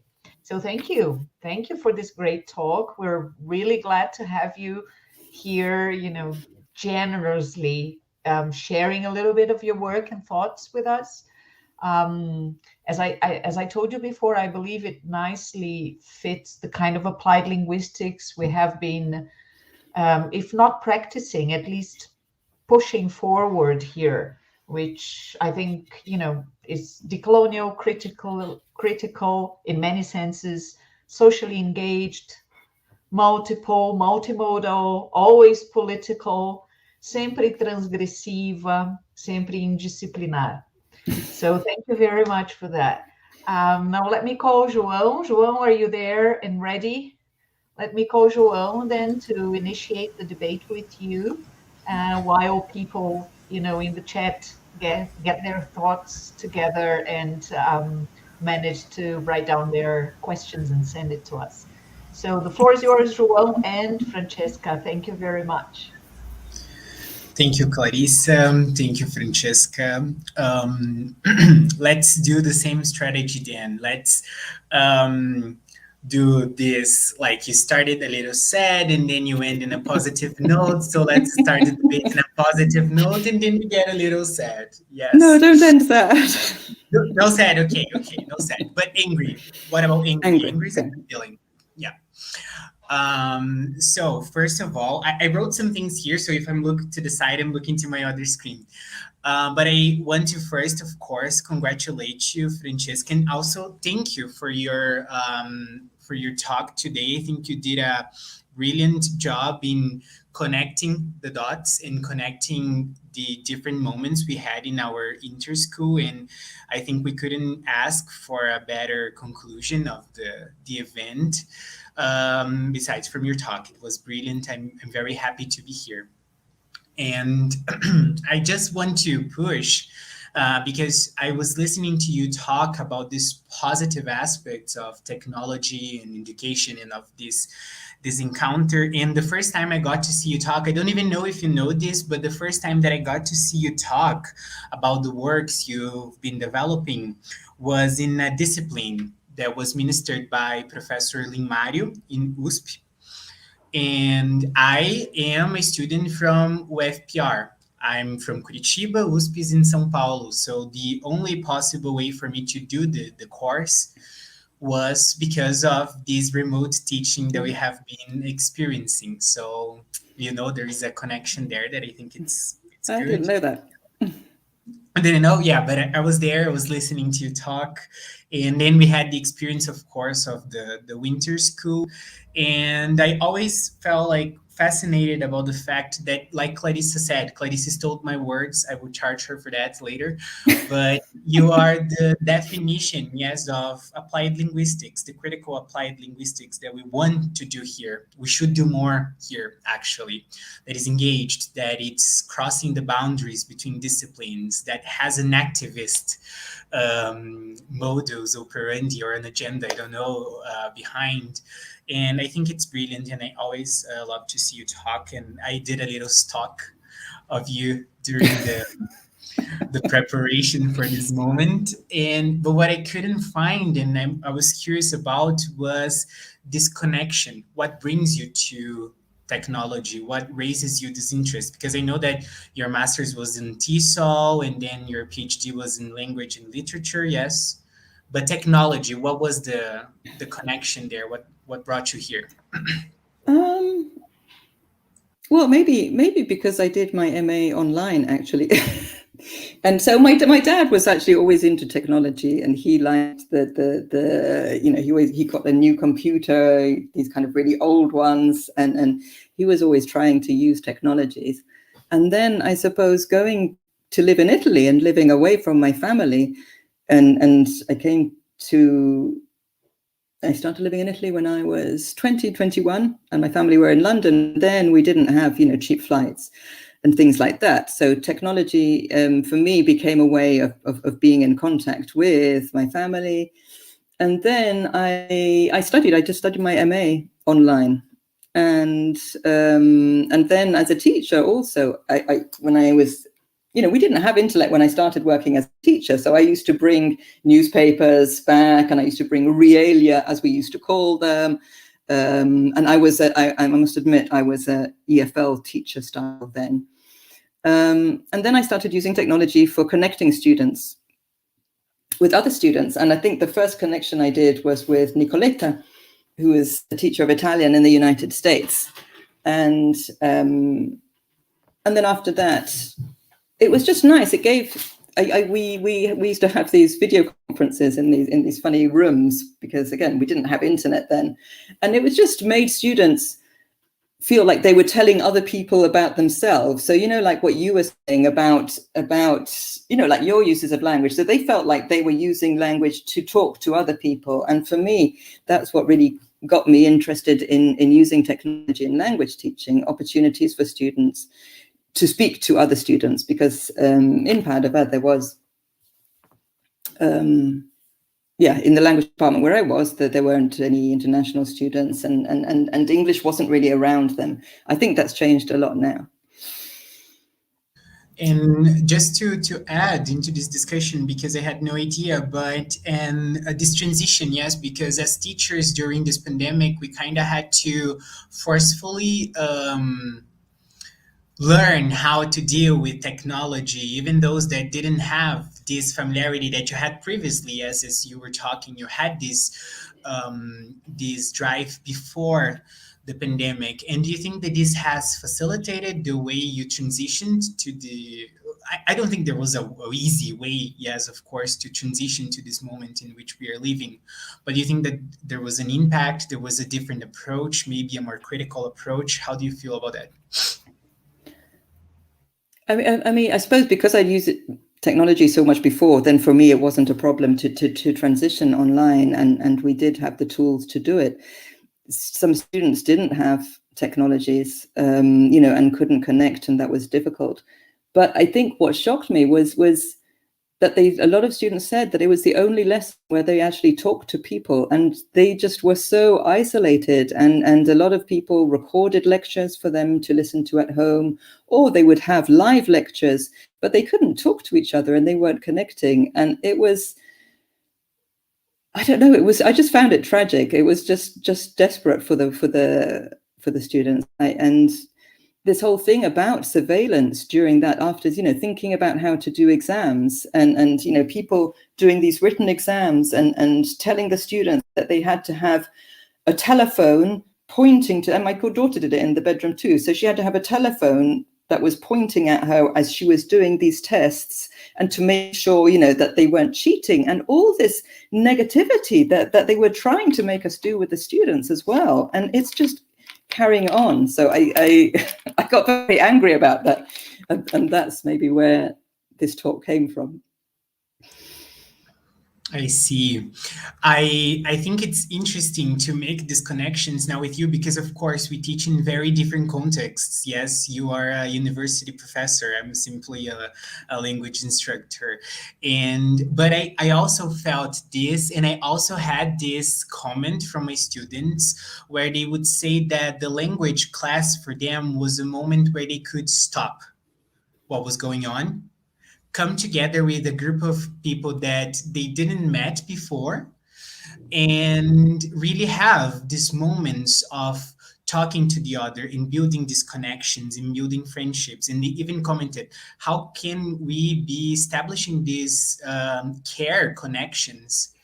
And we don't even know these people in person, you know, they would actively comment on that. But I also see what you're saying about the harm in this shift, and I felt the harm. And I believe we talked about this before, but one of the things that annoyed me the most about this moment is something that I think it goes back to the thing you were mentioning about this capitalistic and this colonial surveillance. And it was the fact that suddenly I had to start recording the classes for students. And I had to send these recordings to them without any control of what are they going to do after they download the video to watch, and what is the amplitude and where this content is going to end, And this is something that I felt very hard, and I always felt a little insecure. I don't know, how did you experience this in your context? Did you actually experience this in your context? Well, now I'm experiencing it now because they're asking us to. I don't know if this is happening to you too, but they are making us teach in dual mode. So I have 50 students in class. I have 60 students online in Zoom Live. And so you can't teach properly. I can have students in class and I can teach fine online, but I can't teach in class and online both together. And they want us to record. Okay. And here is, universities are not, they've invested in the technologies. They're not investing in, more teachers. We need more teachers. We need to have courses face-to-face, and we can have courses online if we want to be inclusive. But they're just, these exploitative practices are now coming on to teachers. And so, with the videos, they're asking you to record, and they're using them to save on teachers. And this is how technology is being used by corporations and by our universities, which is why I think it's so important to push back. And what made me feel really uncomfortable is that it was the students who were asking for the lectures to be recorded. And I understand why. I understand, working students, but they don't know. But I wanted to have a conversation with the students because they should push the university to make courses for working students, but not to bundle them all together. So it's this kind of, idea that technology, now we've done everything online. Yeah, it was great. And now we can save money on teachers because we've got these recorded lectures, and we can do everything together. But that's not how it is and should be.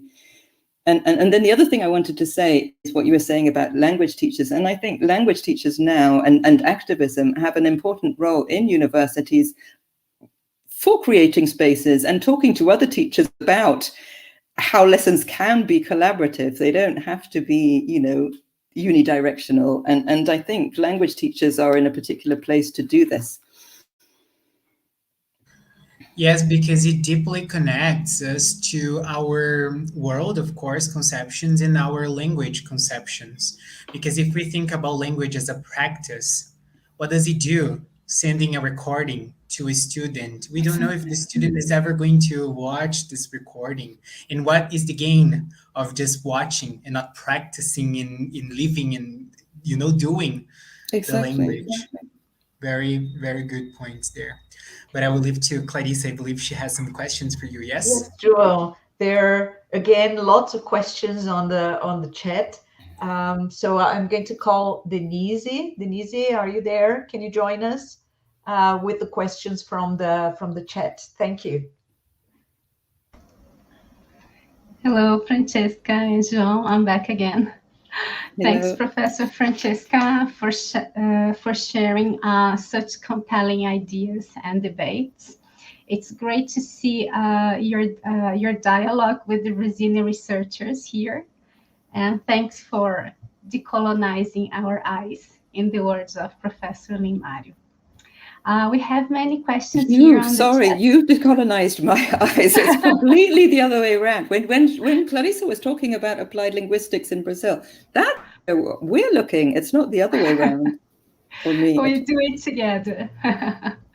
So we have a question from Rafael Vaz, who was the presenter from the first cycle. Marcus, can you project this question, please? Rafael used Padlet. right? Yes. I remember, yes. Okay, can we see the questions here? Okay, thank you. So, Professor, what role do you think English plays in the globalization-neoliberal project? Also, how do you see the concept of techno-feudalism according to Varoufakis and others, and digital colonialism? Difficult question. And again, I think this idea of English in the globalization, it's what we do with English, and the imposition of English and the standards of English. And I think it can coexist with other languages. It's not the language that kills other languages, it's what we do with it. So it's language policies, it's practices, it's not the language in and of itself. And we can use English to fight back and to push back if we have to. But, it is worrying about the policies. The question that they asked you, João, before about Japanese, it's happening in Italy too. English is the only foreign language that students learn. We're not learning the languages of our neighbors. So, we don't learn German anymore, or French, or other languages, the opportunities. And so I think, but that's not the problem of the language in and of itself. It's the problem of the policies and the people making the policies. And techno-feudalism, I will read up on Varoufakis. I'm not so familiar with it, but digital colonialism, the digital facilitates colonialism in so many ways. And again, we can use the tools to fight back. So it's, a member keeps saying it's not the technologies, it's what we do with them. It is the technologies as well. I don't think it's not the technologies, but it's what we do with them and how we use them. And we just have to be and we have to know what other people are doing with them as well. So we can use them to fight back, but we need to understand better what people are doing with them as well. Okay, thank you. João, would you like to add anything? Yes, whenever I get asked this question, it leads me to a sensible place. And this is one of the questions that I prepared to Francesca, because when we are talking about English as a system, like I mentioned during my speech, I think that yes, it's a very deep in rooted problem. At the same time, we cannot ignore that this language connects. It's this language that is allowing this interaction here, for instance, to happen. It's one of the languages, of course, it's not the only one. But I don't know, I feel very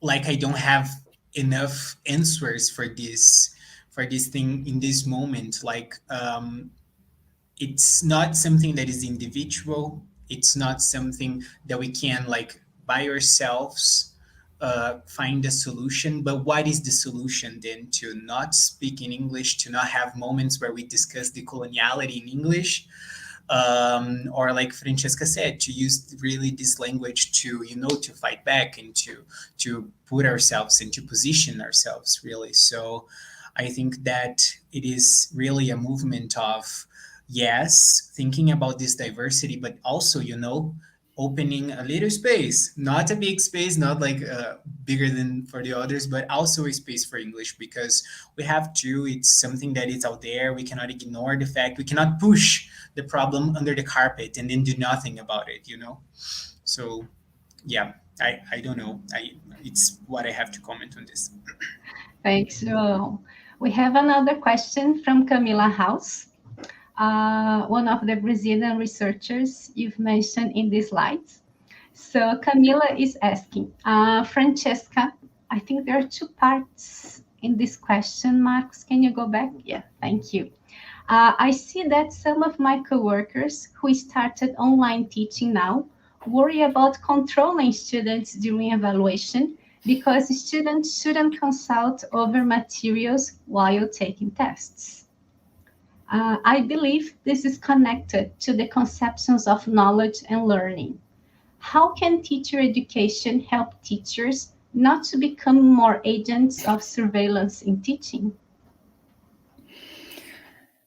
I think your research, Camilla, here is really important. Now, on you talked about, for example, portfolios and ways of, kind of evaluating students, and I guess I'm lucky in my university in that we're quite free to choose our assessment methods. And I've been reading literature now on ungrading, this idea that, you don't grade, you don't give student grades. It's ungrading, and it's kind of,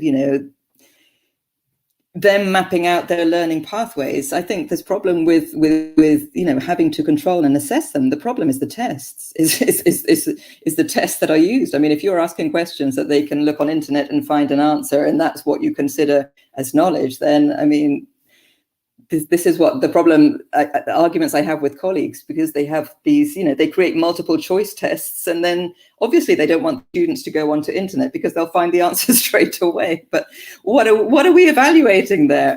I mean, this is the problem. The technologies exist, life is that. So we just need to reconsider how we assess our students and how they can use technologies to support themselves. I mean, I always encourage them to use technologies, but, to support them. So it's like, asking somebody to type something and then not let them use the spell checker if they want to use the spell checker. If it's there, why create these artificial conditions? Okay, João, do you have any comments, or can I move on? Francesca has lots of questions to get to, and I think people will rather hear her speak now, but yeah, go ahead. Okay, João, feel free to come into the conversation. Francesca, there is a question from Professor Limario. Question for Francesca. Can you go back and comment further in relation to COVID, drowning migrants and technology, and your slide that said we are not on the same boat? Yeah, it was related to the discourses, at the beginning of the pandemic, that for a while people were saying, we're all in the same boat. We're all blocked at home. We can't go out. But my house is different from somebody else's house. The incidence of domestic violence in the homes. If you're in a home where there is domestic violence, where you don't have food to eat the next day, you're confined in a dangerous space. Other people are confined, perhaps, but in very luxurious spaces where they are safe, where they can move from one room to another.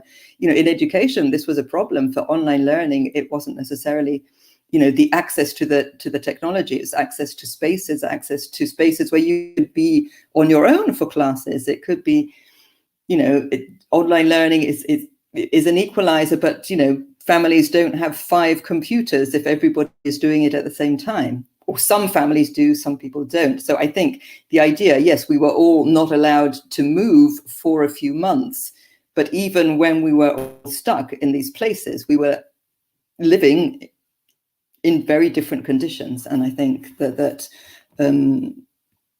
ignoring this is dangerous.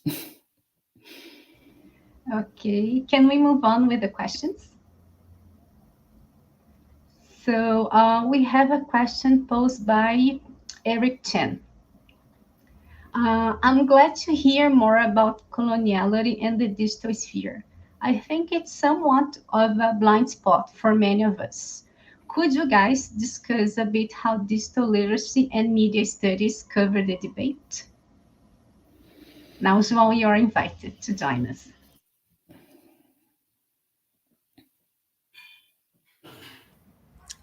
I was teaching a group, I believe it was advanced intermediate group back in the first semester, and during these discussions we were dealing with the digital bubbles, yes. And at the same time, we kind of started discussing related topics during the winter school that Francesca already mentioned, I mentioned.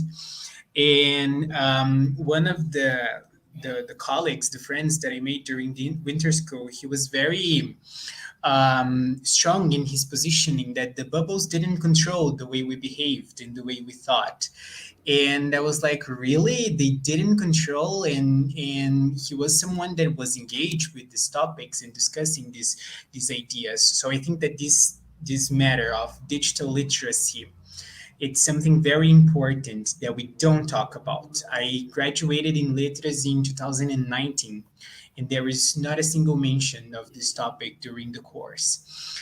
And it's something that when we show to our students, to sometimes our colleagues, like, do you know that in the internet, that the internet is added for you, that you are receiving the information that you are going to agree, that it's not democratic as people like to point it out.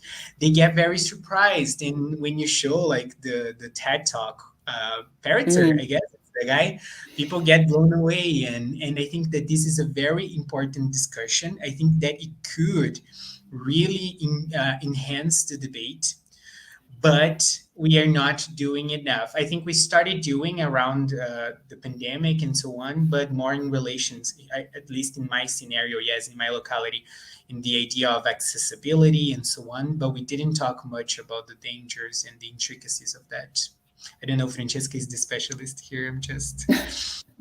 No, I agree. And I'm not sure about media studies. I mean, a lot, I've learned a lot from Claudia, who's worked with students. She's worked on digital constitutionalism. And in the winter school, do you remember the last 2 weeks, the last 2 days were a lot about these kind of media activist groups, and they've done a lot of work on decolonizing the internet and even connectivity. I mean, you know, how there are ways of creating internet connections by communities, in communities that aren't controlled. So I think there is a lot of work, but it's just not, it's not part of our curricula. It's not part of our, I'm fortunate to have worked with Claudia. And so, you know, I found out a lot about it. And then I follow a Twitter group of edtech people who are very critical, and they give us the information, but it's really on a very, very superficial level in most of our curricula, I think,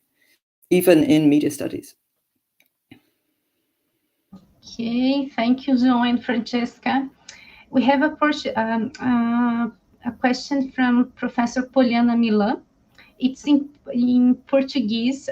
Francesca, if you want me, I can translate. Okay? So, muito se fala de que o uso da tecnologia após a pandemia será algo cada vez mais inevitável na educação. Aulas online e aplicativos. Como lidar com isso numa perspectiva decolonial?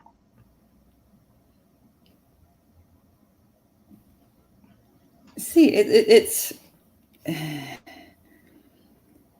maybe it's inevitable, you know, I don't think it's all bad. I think, you know, we have managed to stay connected. Again, the decolonial is the idea of questioning how it's being used, the power relations that are created, who benefits, the hierarchies, the things. I was so shocked by the data on, you know, facial recognition and these bias of the algorithms. I mean, understanding how they are. So I think asking the questions and looking at the bias and the coloniality in the tools and, you know, who is invisible, who is invisibilized. It's just always the decolonial perspective of always questioning and looking at the issues that we look at. So again, I'm not saying that we should abandon and not use them, but I think it's asking the questions. What were Mario's interrogating and uncover? It's late. It's 10 o'clock in the evening here. So I can't remember those words, but it's just interrogating and uncovering. Interrupting. Yeah. Okay, João, do you have any comments, or can I go on? You can go on, but I fear a lot this movement of inevitability, because I think that it deals a lot with an idea of of education, and to use the concept I brought during my talk, a single story as of education. I kept, whenever there is this mentioning of, we are going to include technology and so on, I remember a screenshot that went viral from a chat from a class where the student says to the professor, sorry, I won't be able to turn on my mic because I'm doing some deliveries as I listen to the class because things got very hard here at my house. So I don't know. I just know that I fear what is after or the new normal will be. Okay, thank you, João. We have two questions. One is from Professor Eduardo. Francesca, you mentioned some partnerships between technologists and educators in some initiatives. Do you know of any tech research that has shared some of the concerns you have pointed out here? Yeah, I mean, the people that have been doing research and publishing about it are, for example, there's on one of the first slides, there was a report by Ben Williamson, who works at Edinburgh University. Also, Audrey Waters, who is the North American who works outside of universities, but she looks at how educators are also colluding with the edtech companies in this personalization of learning. So there are some. I can share some links of slides of organizations that have been looking at this research. So there is some, but again, these corporations are powerful. They try to, in particular, the ones about proctoring, they have been very aggressive in silencing people who have, publicly shared information that the organizations publicly shared. I mean, the case about Proctoria was particularly striking. It was that an ed tech person working at the University of British Columbia, and he shared on Twitter a link to a video that was on YouTube that this company actually shared, and they sued him. So they are suing him because he made public something which they regularly use for their training and showing how it works. So they're very aggressive in promoting their business and getting universities to go along with them. Okay. We have one last question from Professor Anderson. Considering that the idea of a unified Italy was recently invited, would be some of the decolonial wounds with the territories in Italy your personal perspective? Sorry, invented. Okay, thank you, Anderson. So there is a question again.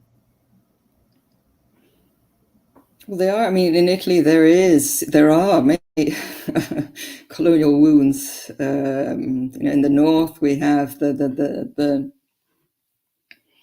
the northern part and the language struggles going on there. We have the north-south Italy. We have the Italy and its colonies, Libya, Eritrea. So there are plenty of wounds which Italians like to forget. Italia brava gente is the famous expression that they like to say. So the idea that compared to the Brits, the Italians aren't so bad. Well, that's not really a way of justifying coloniality. So I think these colonial wounds they've been covered very well, but they are emerging. And again, the work, it goes in uncovering what has been going on and making it visible. Okay, thank you, Francesca. João, do you have any comments? It's a difficult question from a context which I don't know much, in spite of what I've listened and what I've heard people say about. But no, I just want to say that I've learned a lot with Francesca. I've learned a lot with the comments in the chat, and it was like I said, I believe that we are so inspired by you, Francesca, in the way you do applied linguistics because of these challenges, you know. We tend to think that our linguística aplicada é muito interdisciplinar ou indisciplinar ou transdisciplinar, but we tend to stay in our comfort zones, and we discuss topics such as technology and digital literacy, for example.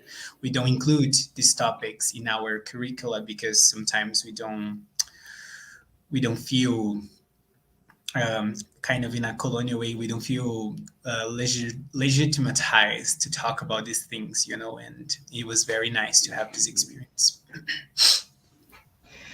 Thank you, João and Francesca. I think we have come to a perfect end in DELA, finishing the second cycle. I think Clarissa is coming here. Thank you, João. Thank you for also for all the questions and the comments. And I always learn from the Brasilia Linguística Aplicada. Absolutely. My learning comes from you all, very much so. Yes. Well, thank you very much, both of you and the people on the chat. There are lots of questions that we can perhaps keep for the future.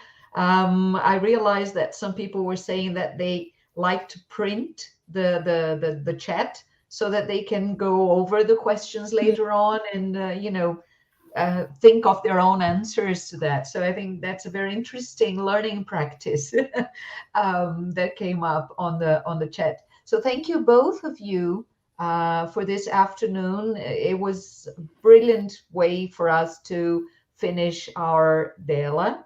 And I'd like to call Marcos Nogas now for our closing words and say that Marcos começou com a gente, né, não faz muito tempo. Ele começou como monitor e não apareceu aqui muitas vezes ainda. Então, a gente pensou que seria uma oportunidade interessante que ele encerrasse o evento com a gente, né? O Marcos, como eu estava falando, ele começou como monitor, com uma bolsa, teve entrevista, edital e tudo mais, e aí o Marcos foi selecionado, e aí a bolsa durou pouquíssimo, muito menos tempo do que a gente esperava.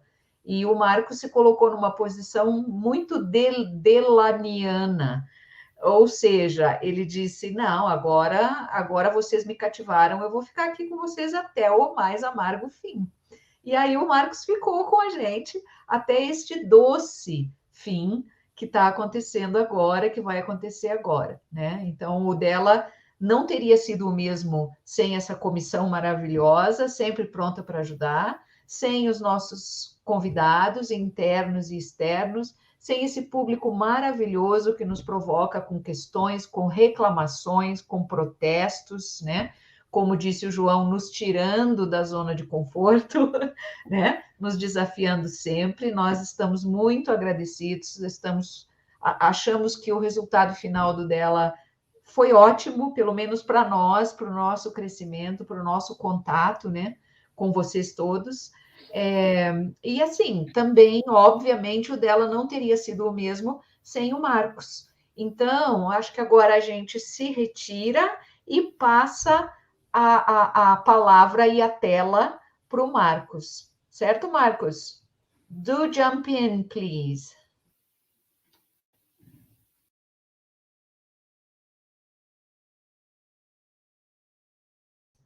Microphone. Teu microfone está mudo.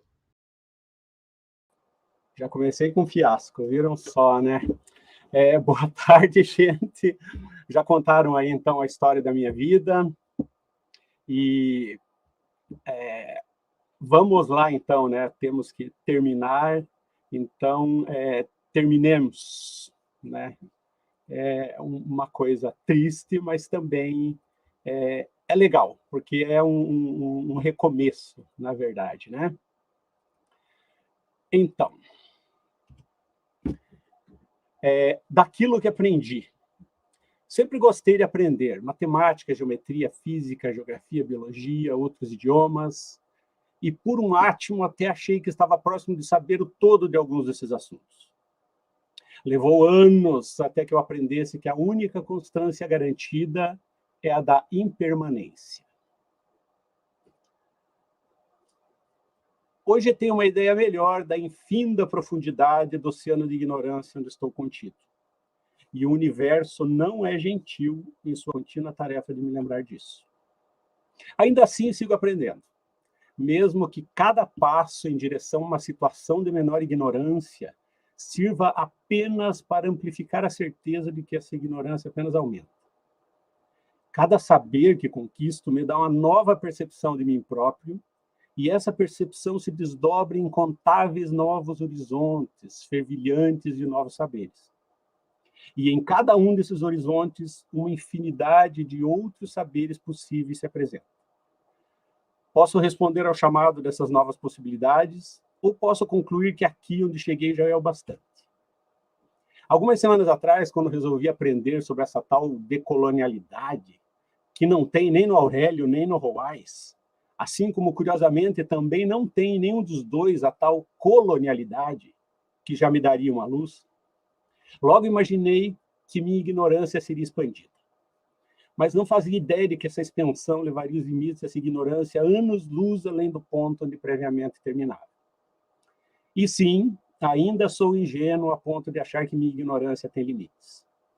Em todo caso, hoje, 20 apresentações depois, continuo sem saber o que essa tal decolonialidade quer dizer. E nem preciso. Aprendi coisas muito mais importantes. Aprendi que tem esse povo maluco que quer ensinar que não tem ninguém melhor que ninguém. Aprendi que os colonizados devem ser valorizados. Aprendi que a linguagem é um movimento do coração. Aprendi que a melhor avaliação que posso ter de mim mesmo é a que eu mesmo faço. Aprendi que devo desaprender a fim de reaprender. Aprendi que aquilo que se é constitui a única e verdadeira riqueza e que não pode ser subtraída de ninguém. Aprendi que devo mensurar a distância entre quem penso que sou e quem realmente sou. Aprendi que sempre que eu for ensinar algo a alguém, antes de tudo, devo fazer isso com amor. Aprendi que talvez eu nunca vá saber o valor do meu sorriso. Aprendi que tenho que ler Simvaline Pinheiro. Aprendi que ainda há quem não saiba que um dia deixará de existir enquanto o mundo permanecerá. Aprendi que devemos legitimizar, valorizar e fomentar políticas para a educação escolar indígena. Aprendi que ainda não estou sozinho e que a minha vontade de ser hoje alguém melhor do que eu era ontem e amanhã ser alguém melhor do que eu sou hoje não é só minha. E de mim o que deixo? Escolhi um poema de Wisława Szymborska na tradução maravilhosa da professora Regina Pchebetin. Vietnã. Mulher, como você se chama? Não sei. Quando você nasceu, de onde você vem? Não sei. Para que cavou uma toca na terra? Não sei. Desde quando está aqui escondida? Não sei. Por que mordeu o meu dedo anular? Não sei. Não sabe que não vamos te fazer nenhum mal? Não sei. De que lado você está? Não sei. É a guerra. Você tem que escolher. Não sei. Esses são teus filhos? São.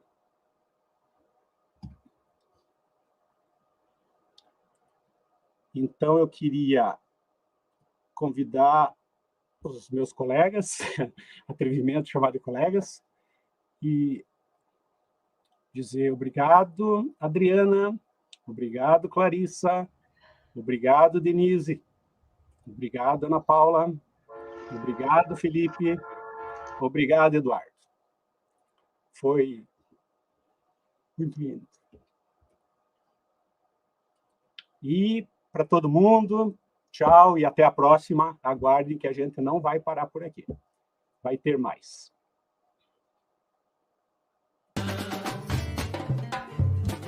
O menino lê o mundo, olha o céu e risca o chão. Risca o chão. Traça a linha do horizonte, silencia, vai à fonte, dança solto na amplidão. Brinca, canta, segue, vive, vai crescendo o homem livre. o sol de Jaboatão.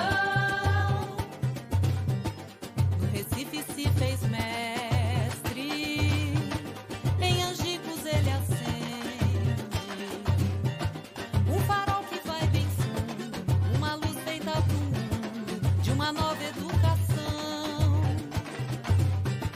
Canta a bela melodia, traz a velha fantasia, rompe com qualquer prisão.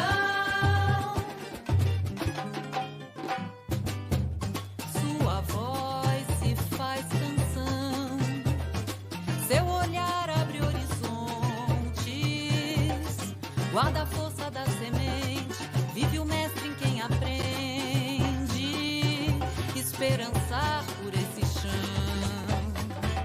Vamos reaprender o Brasil, esperançar por esse chão. Vamos reencantar a nação, por esse chão. Vamos cantar a vida de novo. Paulo Freire morre não. Vamos reaprender o Brasil, esperançar por esse chão. Vamos reencantar a nação, esperançar por esse chão. Vamos cantar a vida de novo. Paulo Freire morre não. Vamos reaprender o Brasil, esperançar por esse chão. Vamos reencantar a nação, esperançar por esse chão. Vamos cantar a vida de novo. Paulo Freire morre não.